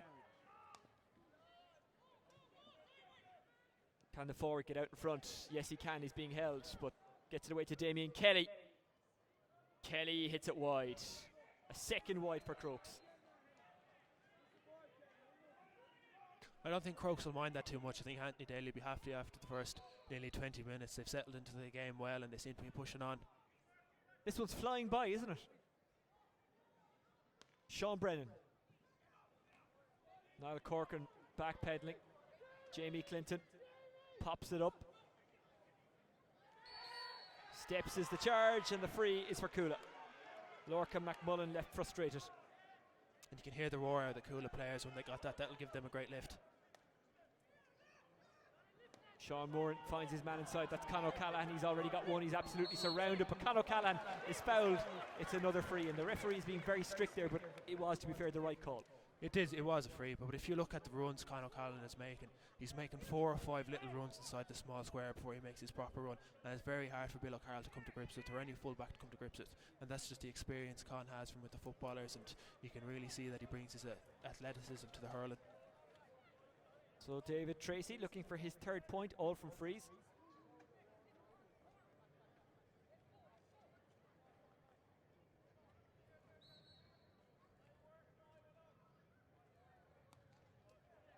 Straight over the black spot into the Johnny Carney end. 3 for Tracy, 4 for Coola, 3 between them. Crokes lead. Matt Collins, who comes from a goalkeeping family. Ball goes loose. Who's going to win it? It's Crokes and Sean McGrath. McGrath loses it. Colm Cronin is onto it. Kicked forward by Sean McGrath. Into the hand of his teammate. It's Mark Howard. Howard outside to Hayes. Hayes! Goal! What a finish! What a goal from Ronan Hayes there. Off the crossbar and in, but what a play from Mark Howard to round Cian O'Callaghan, which is no easy thing to do, and lay the ball off the Ronan. But what a finish. A beautiful sweeping move. And a move that Anthony Daly will be delighted with.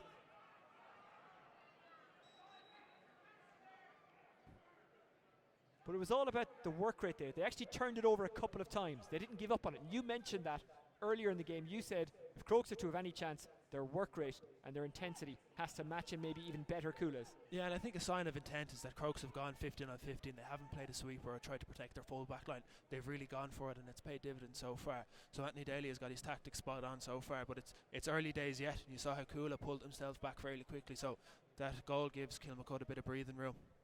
And that was the debate after last year's final. What if they had gone 15 on 15? And a small bit of worry for Coola is Cian O'Callaghan down now, but Cian is a smart fella. This could be a time wasting tactic trying to get his team back into it, or if he's genuinely injured, it's a bit of a worry as they've already lost the back. Well, 2018 has been the year of lost leads, so Coola will not be unduly panicked. They've been in sticky situations before. They by and large get out of them. Sean Brennan looking down the line. Diarmuid Flynn is on for Coola, taken up by Jamie Clinton, but then Jamie Clinton is dispossessed by David Tracy. David Tracy tries to get the pass away, and it's another chop down, another kind of loose use of the hurley, and another free. And the referee is having a word with Ryan O'Dwyer, but not giving him any card. They're keeping them in it, Crokes, with their indiscipline at the moment, aren't they? Yeah, it seems to be that way. referees are giving some frees that could be considered soft enough, so Crokes will want to cut that out, but it's a fine balance between playing on an intensity level and giving away soft free, so they really need to check what they're doing.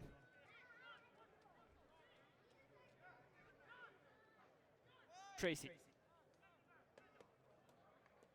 I actually already had the point marked down before he even struck it.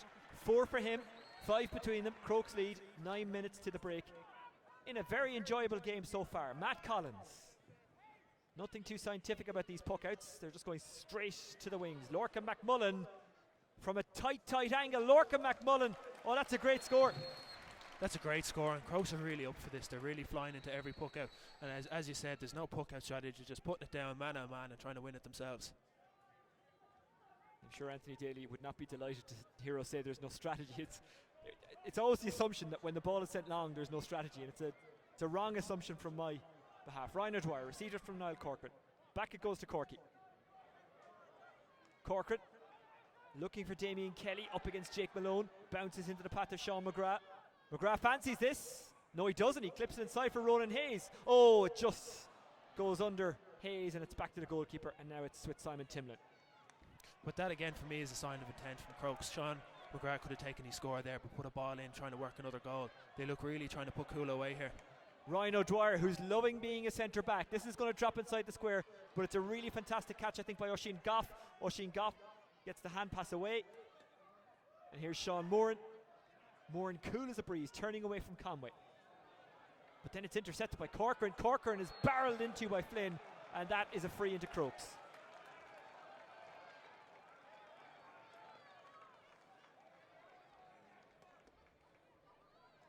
And looking down now, Mark Schutte seems to be playing in from the full forward line, switching out to the half forward line every couple of minutes. He's gone back inside now, and there seems to be a lot of space in front of that Kula full forward line, so Kula will be trying to take advantage of that if they can. Well, Mark Howard has come all the way out. He's already scored 2 from frees.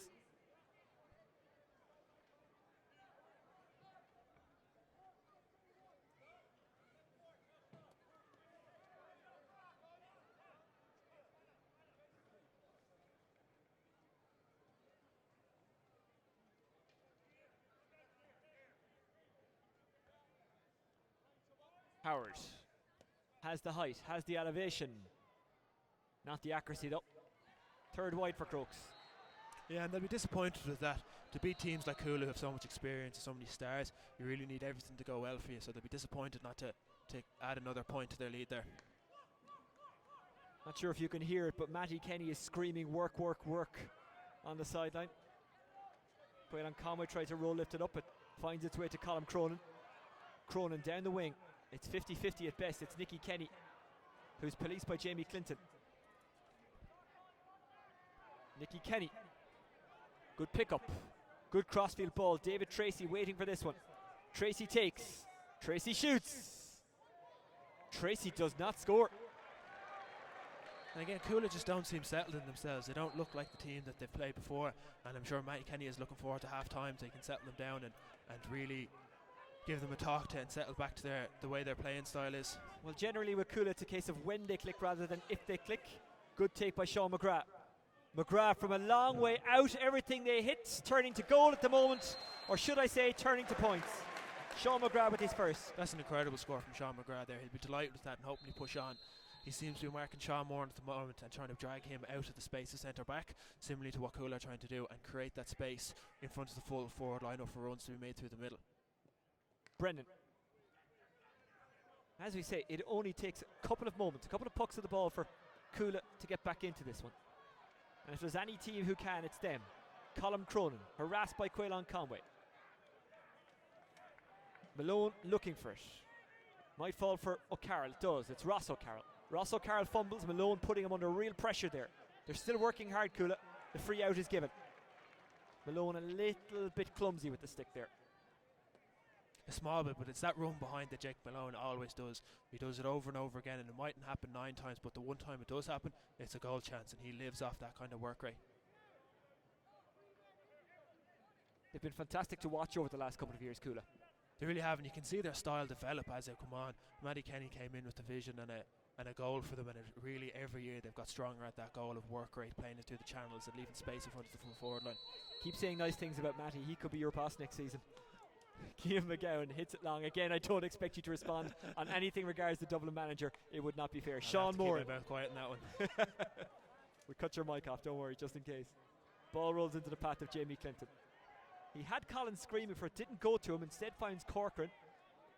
Corcoran, who's recovered from all his kind of injury issues. He looks sprightly as ever, but that's a great catch by Sean Tracy. Bounces it down for Cronin. Cronin is fouled by Corcoran. Yeah, and that was a needless free from Kilmacud there. Colin was out on his own 65, nearly gone away from goal. There was no need to give David Tracy a free opportunity or goal here. Just 4 minutes to go to the break. This one has flown by. Been really enjoyable. And I'm glad you're with us for the game, by the way. By all means, put a message on the chat option there on YouTube, or you can get us directly at Dublin GA. Or you can get me directly at Oisin Langan. David Tracy. This one's got some air time. It's collected some air miles. And it's landed in the wrong airport. It's gone wide.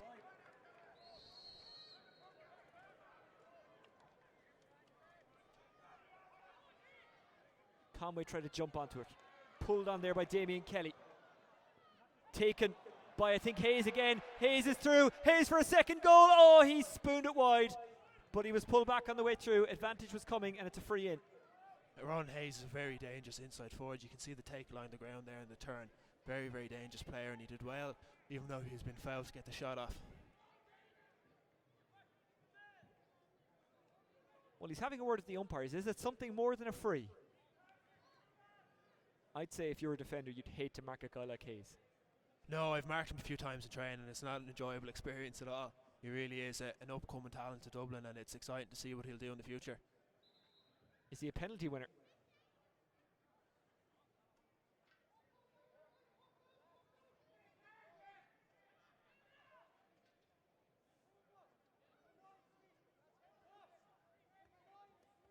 At a time like this, you'd love ref Mike.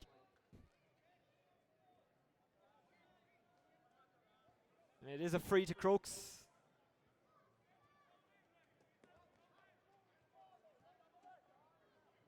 I don't think Mark Howard is going to go for this one. He'll probably tap it over. They'll keep the scoreboard ticking over. And Crokes again will be delighted with this first half performance. There's only 2 minutes left in the half, but they really have upped the work rate, matched Coola from pound to pound, and come out on top. So Anthony Daly will be a happy man going in at half time.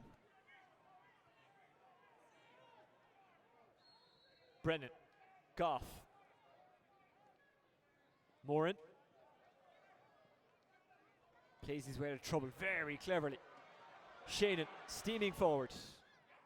Mark Shute. Barreled into by Ryan O'Dwyer. The referee says free in. Again, that's a needless free for Kilmacud. They're giving away soft frees when there's no need to. Again, Mark was going away from goal, out near the 65. There was no need to foul him there. And I think at half time that'll be Anthony Daly's one gripe with their performance so far, that they're keeping them in the game with frees. And David Tracy won't miss these frees. It's that fine balance of going in hard but kind of keeping the composure. Yeah, and a lot of that depends on the ref and the style of ref he uses. A ref that can let the game flow and everything obviously lets the intensity grow and grow and grow. Well, Jason Buckley is our referee, and he's telling David Tracy to come forward. Tracy would have had no issue with that free anyway, but this one is now gone from a 90%er to a 100%er.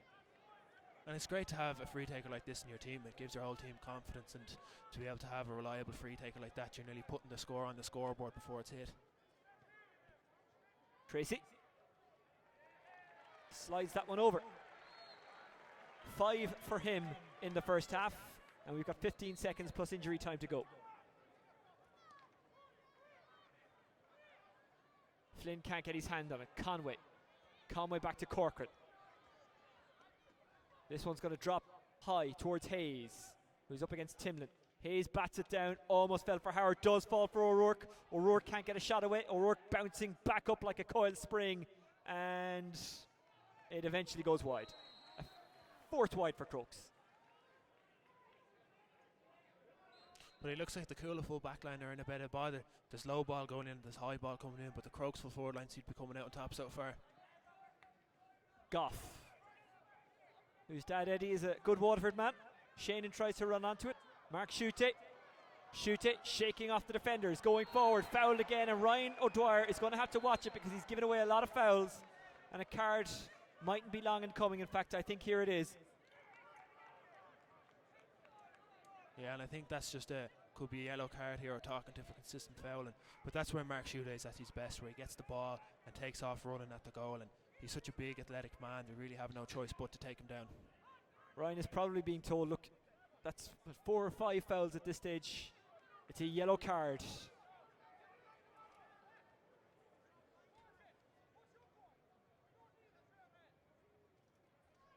Push up, we don't need a spare man, is the shout from the Coola goalkeeper Sean Brennan.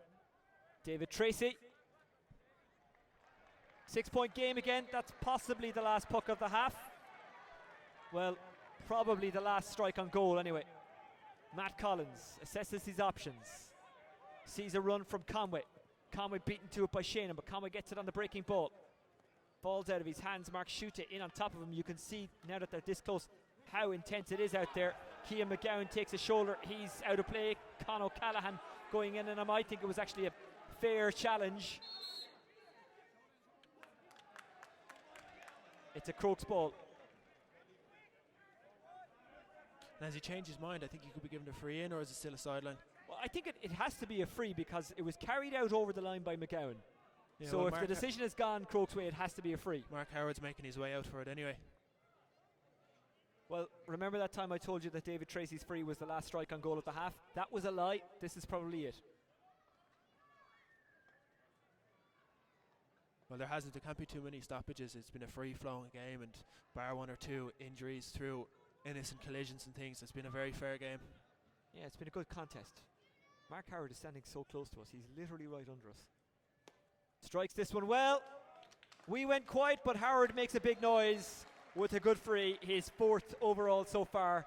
And Kilmacud Crokes have a significant cushion as we head towards half-time.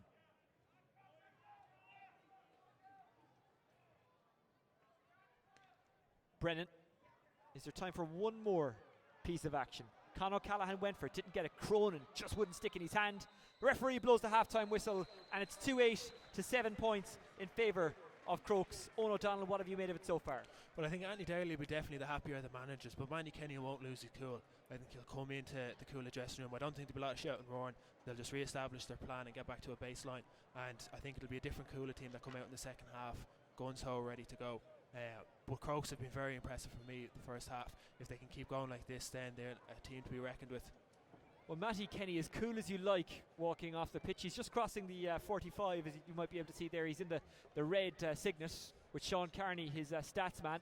He will keep a cool head. He will give very clear instructions at the break. Anthony Daly, again, very cool as well. He's in that kind of bright orange Bannister bib as he walks off the pitch, standing beside Richie Stakelum. He'll be happy with what he's seen, but he knows this job ain't done yet. Half-time, Kilmacud Crokes 2-8, Coola 7 points. We'll be back with the second half soon. Stay with us.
It's half time in the second of today's Dublin Senior Hurling semi-finals, and it's Kilmacud Crokes who lead Coola 2-8 to 7 points. Coola, the All-Ireland champions, on the brink of exit, but there is a reason why they're 2 in a row. In fact, 3 in a row Dublin champions, 2 in a row Leinster champions, 2 in a row All-Ireland champions. It's because they're a bloody good team, and Matty Kenny will have given them clear instructions at half time. He will have reminded them of how good they are. He will have given them a chance. Owen O'Donnell, Coola aren't going to go silently into the night here, are they? No, definitely not. And I think Matty Kenny has taken slightly longer in the dressing room, which is a sign that he's trying to regroup and refocus them. And you can be sure that they're going to come out here guns blazing. Kilmacud Crokes out early for the second half. They just want to get this one underway. Talk to us about that first half. The goals really making the difference. Ronan Hayes, and before that, Oisin O'Rourke. Yeah, like the 2 goals are really the turning points of the game. Oisin was an opportunist strike, and that's just the kind of player he is that you can't switch off for a second. And Ronan Hayes was a fantastic goal off the crossbar and in. He really buried it. So the Crokes full forward line need to see, and Mark Howard also seem to be getting a lot of luck off breaking balls, high balls or low balls going in. They seem to be just winning everything today. So it'd be interesting to see if Coola try drop a man in behind to try cover the space. But then it obviously comes at a cost up the pitch, and Coola or the Crokes then will be able to sit in front of Conor Callahan. Well, here come Coola for the second half. You're watching around the world, and we're glad to have you. Keep your messages coming in, and you can get us via Twitter as well. King Pato says, Salah to score first. Pato, I think you're watching the wrong game. So here we go. Big second half needed, says Kevin O'Shea, who's a Coola fan. Big win for Coola's third hurlers this morning. Hashtag more than a club, says Killian O'Farrell.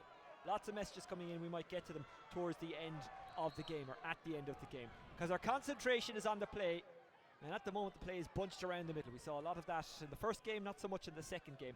Ballyboden, by the way, already through to the final, the first time in 5 years. Here's Damien Kelly on the attack for Kilmacud Crokes. Has a man outside, that's McGrath. Kelly's going to go himself. Is he going to go for goal? Kelly! Oh, what a finish from Damien Kelly! And what a start to the second half for Kilmacud Crokes. That's a dream start for Crokes, and what a goal by Damien Kelly, a solo goal. Picked up the ball outside his own, outside the Coola 45 line, and ran the whole way. Great goal, stuck it in off the hurl. Really fantastic goal. Absolutely supreme. And Crokes have given themselves a great start. Coola, we were saying in the first half they looked a little bit tired. I wonder, are they? And you know, they're only human. They've been on the go for a long time. We are questioning them, but they are a team who come up with the answers. Yeah, they have been on the go a long time, especially when you have players like Mark Schutte and Conor Callahan in your team that have been on the go a long, long time, crossing between football and hurl. It can be tough to get up over and over again, but I think if there's a manager out there that can do it, it's Matty Kenny, and he seems to be getting the best out of them every time. So I wouldn't be surprised if Coola now really make an effort and come back at this. David Tracy, once again the man to settle things down, scored 5 frees in the first half. He's just got his first of the second. 6 frees, I beg your pardon. Ball bounces into the path of Sean McGrath. McGrath down the line, looking inside for Damien Kelly, who wants even more scores. Now it's Sean Tracy. Jake Malone couldn't get to it. It's intercepted by Ross O'Carroll. O'Carroll finds Lorcan McMullen, who got an excellent point in the first half. Is he going to get one in the second? Yes, he is. Good score, Lorcan McMullen. And Crokes look like a team that can do no wrong at the moment.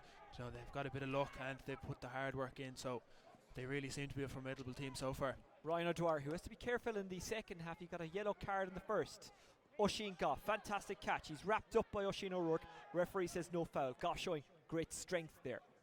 Intercepted by Niall Corcoran. Corcoran looks like he's 22, not 32 or 37 or however old he is. Oisin O'Rourke. Fergal Whiteley. Intercepted. Crokes overplaying it. Sean Tracy looking for Conor Callahan. King Kong is robbed. Great catch by Bill O'Carroll. Crokes very much on top at the moment. Yeah, Cian McGowan. The confidence Bill O'Carroll will take from that, a high 50-50 ball between himself and Con to win it like that, he'll really get confidence from that. Really excellent full back play by Cian O'Callaghan, who bounced his man out of the way, but then they give it away. Lorcan McMullen, Damien Kelly got a belter of a goal, but that's a bad wide. First wide of the second half for Crokes. 3-9 to 8 points, 3 minutes into the second half. Crokes lead. Sean Brennan looking for Con O'Callaghan, who'll roam out for ball.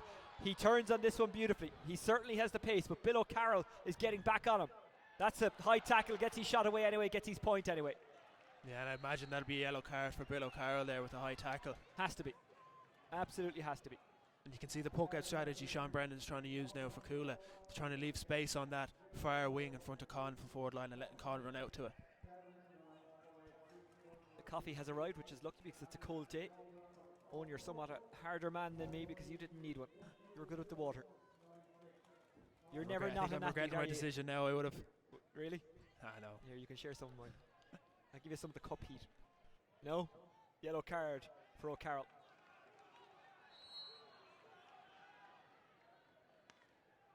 Collins. Conway breaks it, but Malone is on top of it. Brilliantly kept in play, but only as far as Niall Corcoran. Corcoran. With a bit of luck, it finds its way to Sean McGrath. McGrath slips, then receives the tackle. McGrath offloads in that tackle. Here's Niall Corcoran into the corner. Oisin O'Rourke out in front. What a catch that is by O'Rourke, who's gliding. Is it matched by a good shot? No, he drags it to the near side and wide. No, it was probably the wrong shot selection from Oisin over there. He was going towards the corner away from goal. Probably should have maybe tried to take it in and work a better angle. Crooks light on their feet at the moment in a complimentary sense. Ball might break for David Tracy. Sliding into it there is Jamie Clinton. Mistakenly sent off in the last game. That's been overturned though.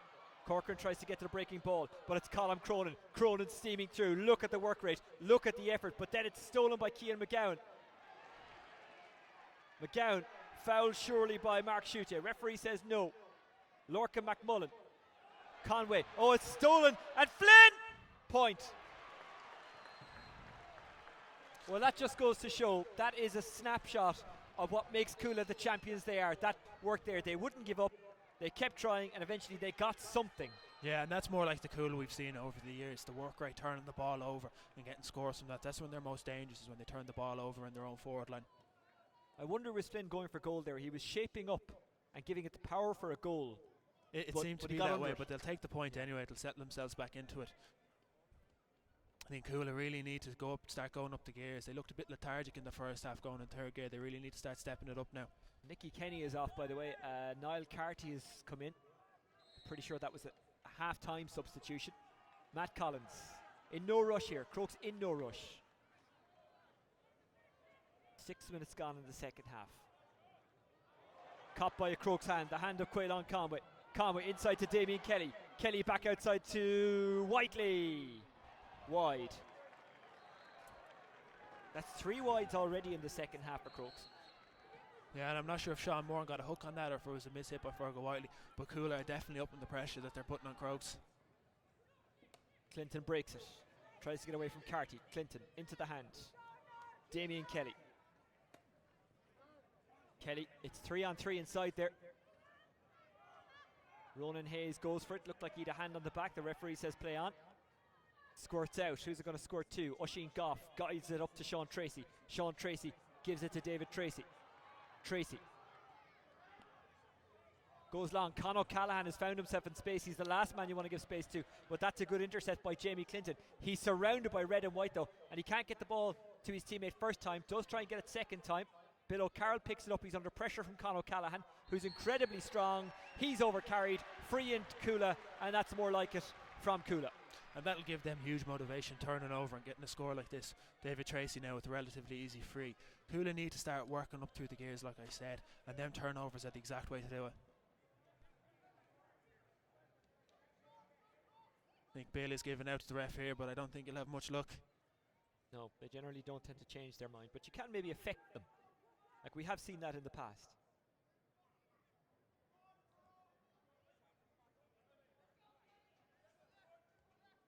A momentary lull.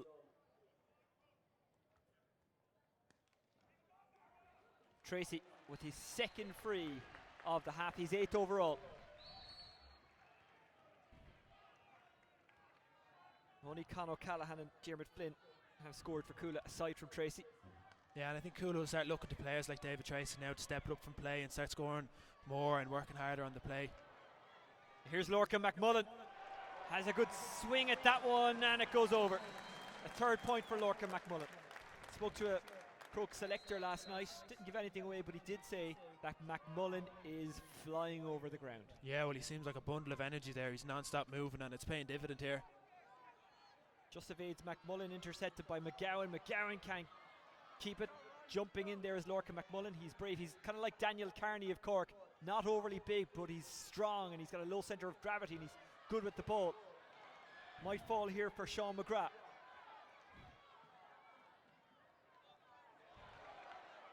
Clinton farms it out to O'Carroll. O'Carroll trying to step inside Mark Schutte. Great block. I think it might have been Cronin. Conway couldn't make it. Kelly couldn't make it. McMullen can intercept. That is a low ball inside where it's 3-on-3. It's really traditional stuff here. Who's it going to break to? It's going to break to Crokes. Hurley lost from Simon Timlin and he gives away the free. Yeah, I wouldn't be surprised here if our ref gives a yellow card there. It was a nasty enough stroke. You can see the hurl broke across him. I think from Timlin's point of view, he knew he probably had to give away the free, but he didn't have to give it away the way he did. Because if Crokes got away there, they were in on goal again. And Kula seemed to have got away there without getting a yellow card, but they're still treading on thin ice. They need to shore up that back line and really start working on how they played before. Working the space in front of the full forward line. Sean Tracy in particular needs to start getting the ball in early in front of them. Mark Howard, point for Crokes.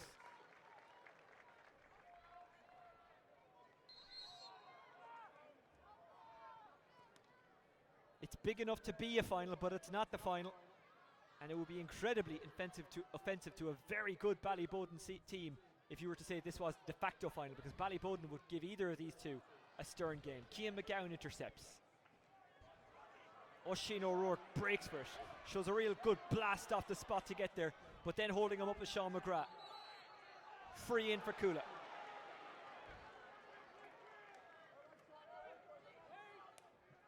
Moran looking for Conor O'Callaghan, who had got out in front, but the ref says you'll have to go again.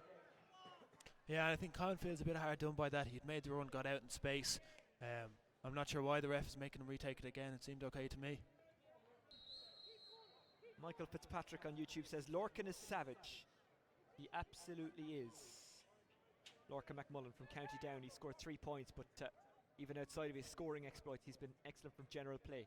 As has this man, David Tracy, from a long way out towards the golf course end. Over it goes. Third point of the second half for him.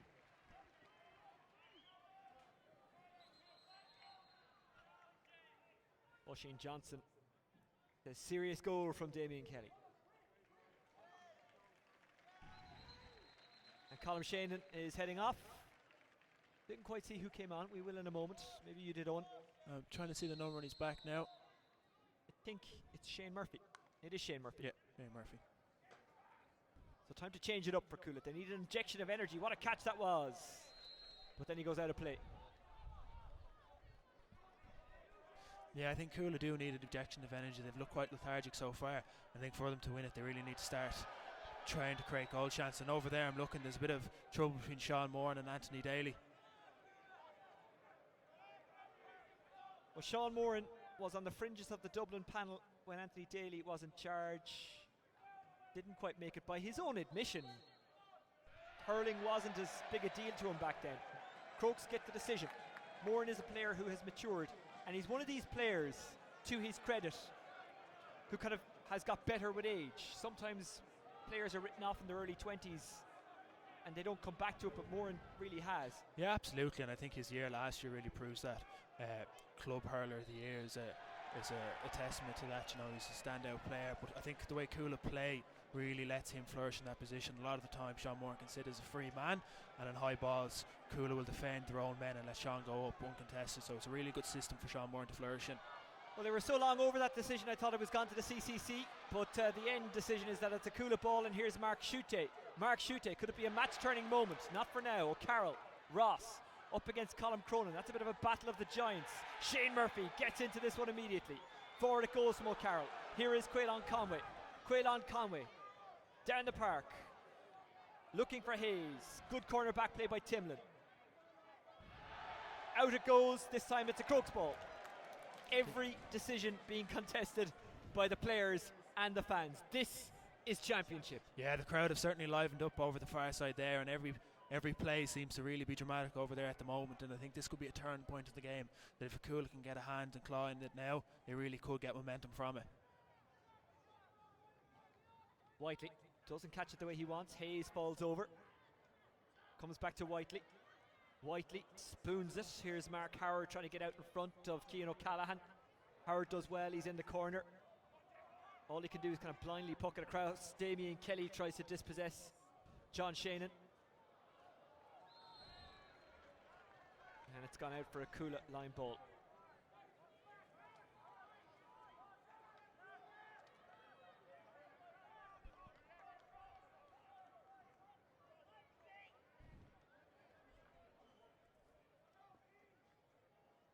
Malone almost lost it, then regathers it.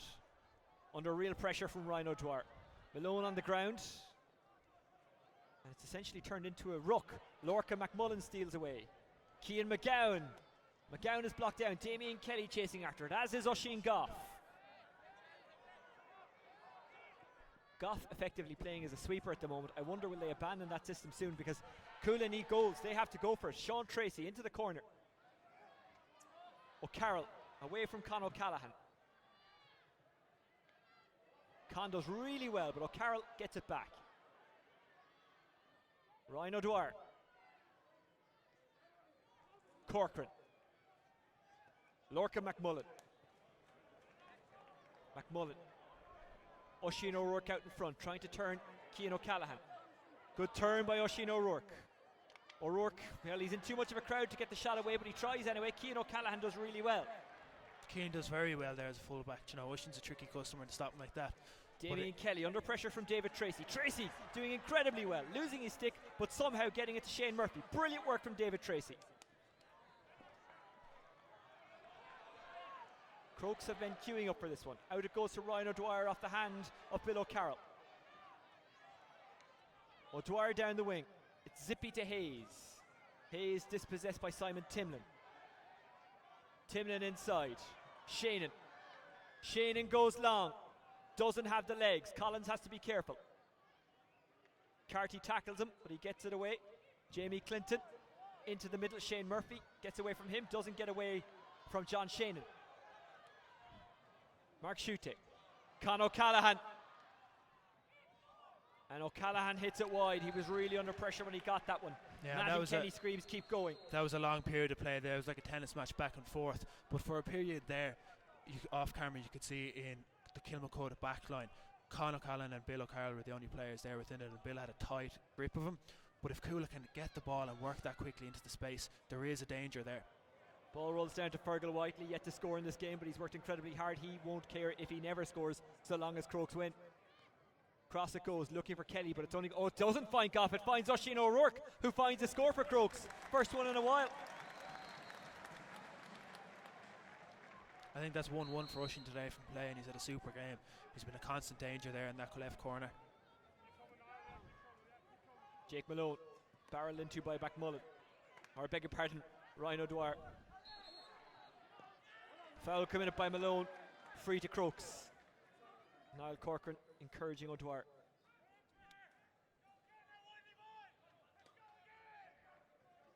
I've been watching this Crokes team for a long, long time. Anyone who knows the commentary and has followed the various ways we've broadcast games over the years through either the Dublin GA channels or Kilmacud Crokes GA, they'll know I'm a Crokes person. I don't hide that, but this is the most fired up I've seen them in a while.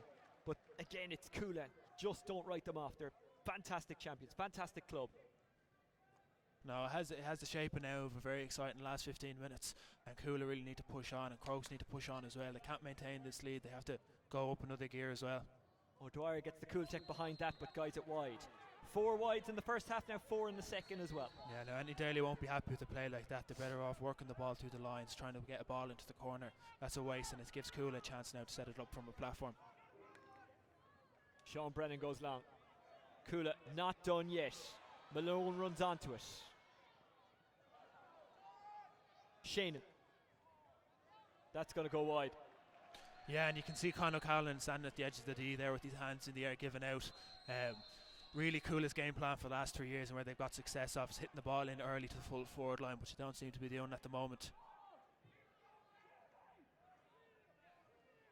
Collins in no rush. Now Corcoran kind of jogs into space. He's just about to, well, I was about to say he's just about to jog onto your screen now, but then he turns and goes back the other way. Typical Corcoran, wouldn't help me out. Here's Diarmuid Flynn. Flynn dispossessed by Ronan Hayes, but he gets it back and surges through the centre.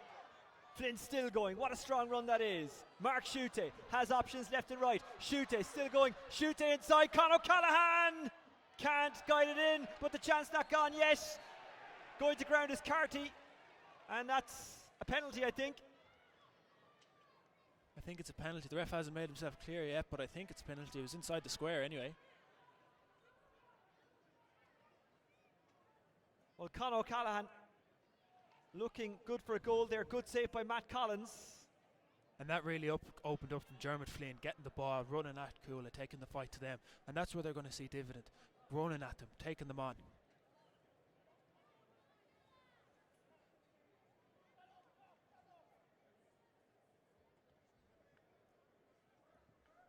Well, it's a free, and I wonder, will Sean Moran go for this?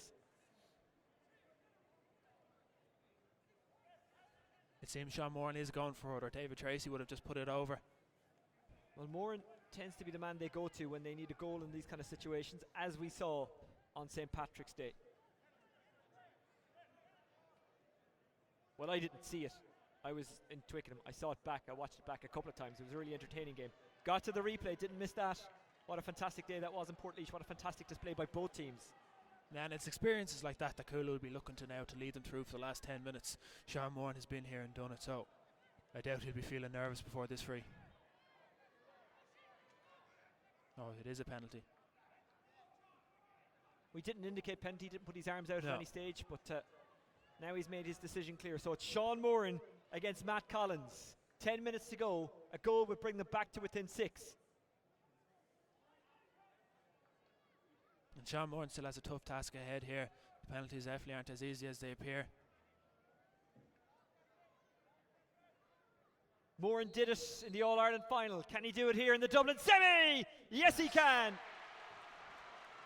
A screamer for Sean Moran now, and Coola should build on this and try win the next puck out.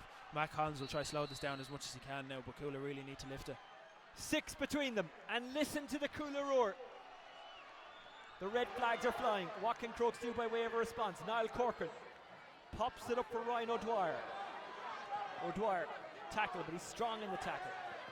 Flynn, who made a great run to help create that goal chance. Conway tries to get it. Kick back into open play by Shane Murphy. Great work by Lorcan McMullen. Now onto it for Crokes is Alex Considine. Came off the bench the last day as well. Keeper intercepts. Hand pass goes to Sean Moran. Moran away from Considine. O'Carroll tries to get there for Crokes.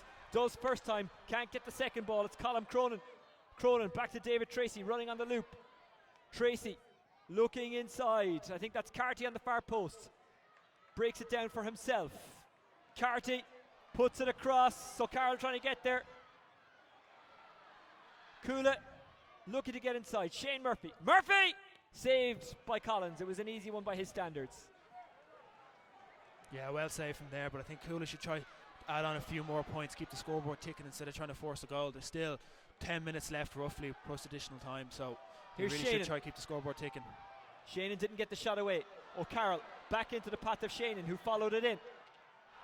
O'Carroll threw himself into the tackle, and the referee says it was a chop down and it's a free out. And I think that has summed up how Crokes have played today. Bill made a 20-yard run there and won a ball he had no right to do. Won the free out and takes the pressure off their team, and I think all of the Crokes 15 and the subs that have come on have really done that today and have taken the fight to Coola, and I think that has been the big difference is the work rate. The question before the game was if Crokes could match Coola's work rate, and it seems Crokes have stepped it up a level and Coola can't match it so far.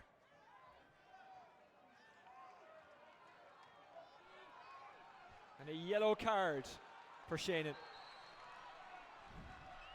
Well, Crokes will be in no rush to take this. They just want to settle it down, get a couple of scores if they can, or at the very least stop Coola. Crokes man goes down, referee says nothing doing. Ball breaks for Fergal Whiteley. Whiteley is fouled. A little bit wild in the pull there, Kula. Yeah, They're a and you little can bit see Matty Kenny over-enthusiastic. shouting on the far sideline there. He's not happy with that. Kula need to work on their discipline, because if they've any chance of winning this, they can't be giving away soft frees like that.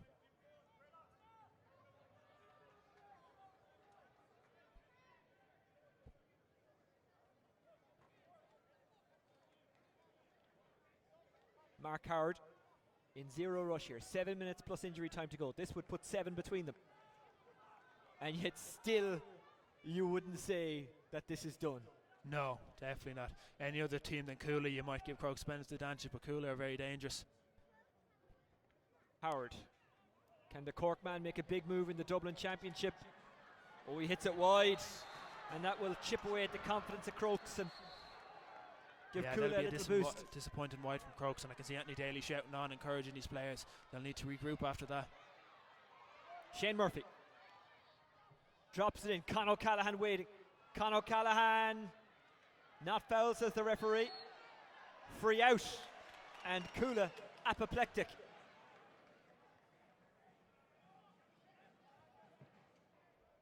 Yeah, they'll try to take the sting out of the game now and stay down as long as he can.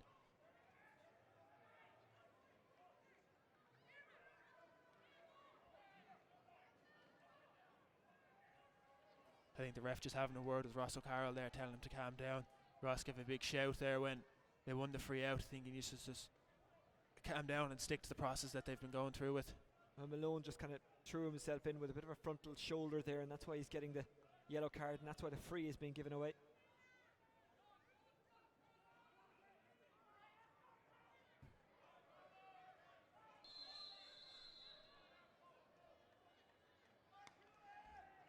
Collins hits the wings. Kula win it again, as they have done for the last couple of minutes, but now it's Crokes and Sean McGrath.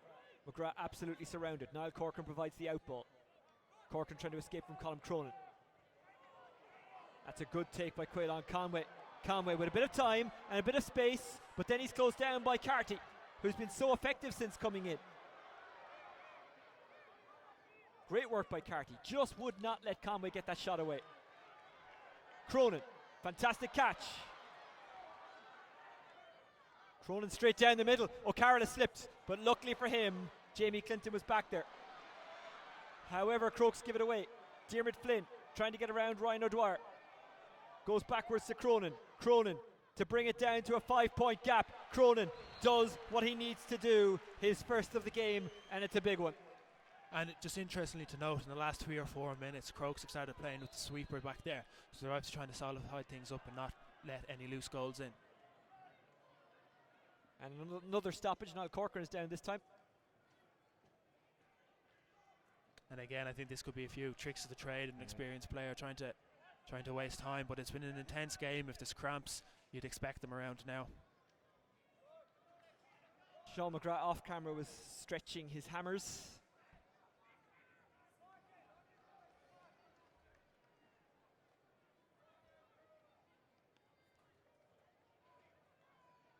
Well, we've been saying it throughout the game. No matter what, Kula wouldn't give up. And they've still got a real chance here. It's hard when you're out there, Owen, and you feel the momentum going against you. Crokes just have to kind of essentially hang on in here.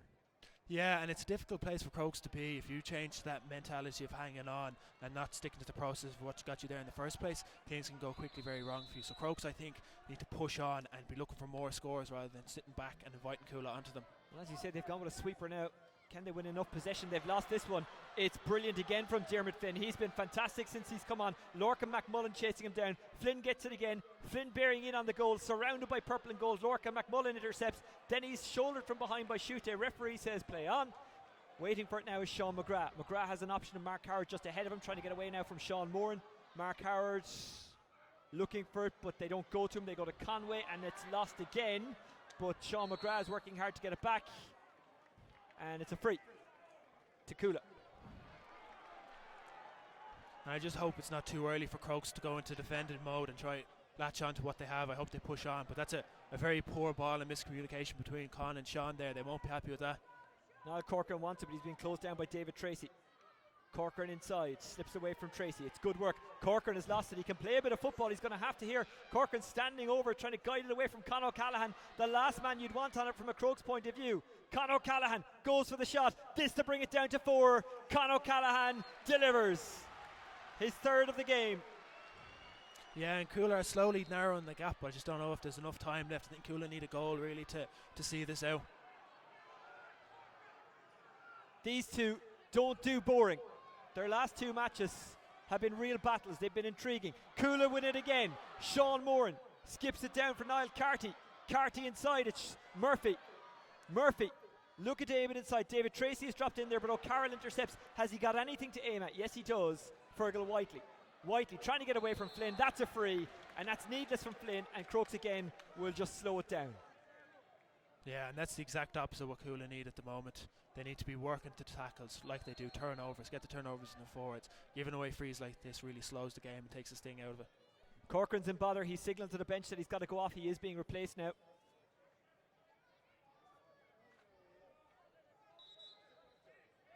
And coming on to replace him, Dara Butler.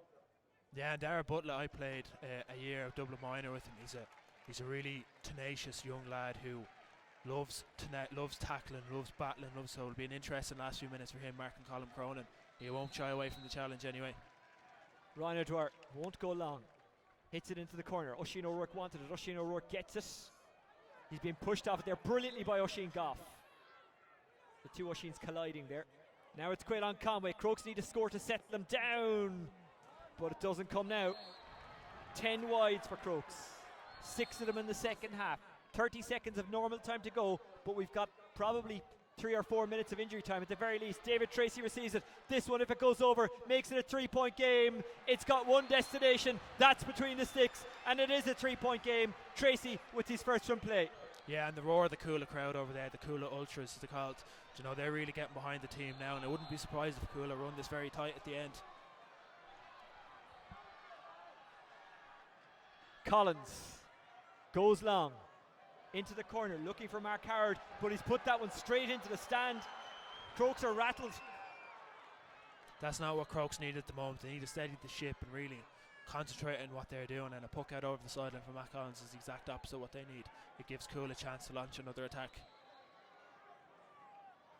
I'm not sure how many nerves there are in the human body, but this ending is testing every single one of them. Malone back to Moran. Moran launches it. Coola may need a goal still at some stage. It's 2-on-2. It might break here for David Tracy. David Tracy's been closed down by O'Dwyer. Tracy inside. Tracy! Oh! It's gone over, and there's 2 between them. Jeez, that was a great chance from David Tracy. He did well to get the points at the end because Ryan O'Dwyer made a lot of ground back.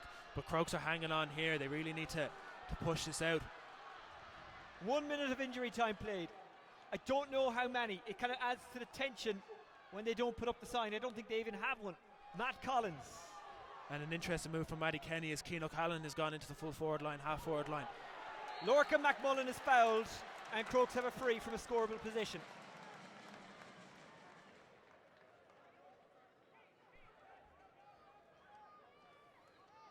Hard to call a winner here.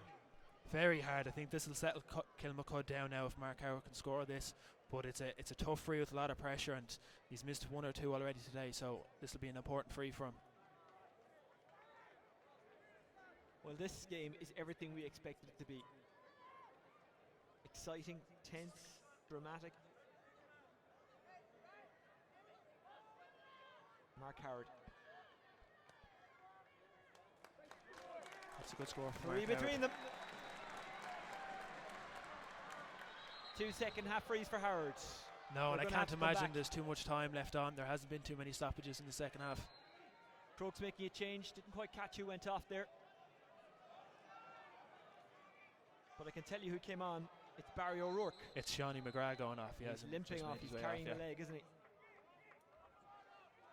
3-16. That's a scoreline of 22 points. 1-16. That's a scoreline of 19. Coola need a goal, and they absolutely have the magic to conjure one up. We're now 2.5 minutes into injury time. Con O'Callaghan is onto it. Doesn't come for him. Might come for Cronin. Malone falls over. Cronin trying to make it happen for himself. Chasing after it now is Fergal Whiteley. All hands to the pumps. and it's a line ball to Kula. Yeah, I thought myself that was a Kilmacud ball, and Kilmacud seemed to be protesting strongly over there, but Kula will take it and every advantage they can get. And look at the mass migration forward, or back from the Crokes point of view. David Tracy puts it into the mixer, taken by Con O'Callaghan. Oh, it's not Con, it's Con O'Callaghan. Can they get a shot away? They can! Matt Collins makes a fantastic save. That could be what gets Crokes into the final. And that could be a match winner there from Matt Collins. Came out very bravely, got stood big in front of Con, which isn't an easy thing to do. He did very well there. And that could just be the turn of the match for Crokes. They could just nip it now. I confused Con and Keane there. I think for a moment Keane and Con get themselves confused as to which was the forward and which was the back.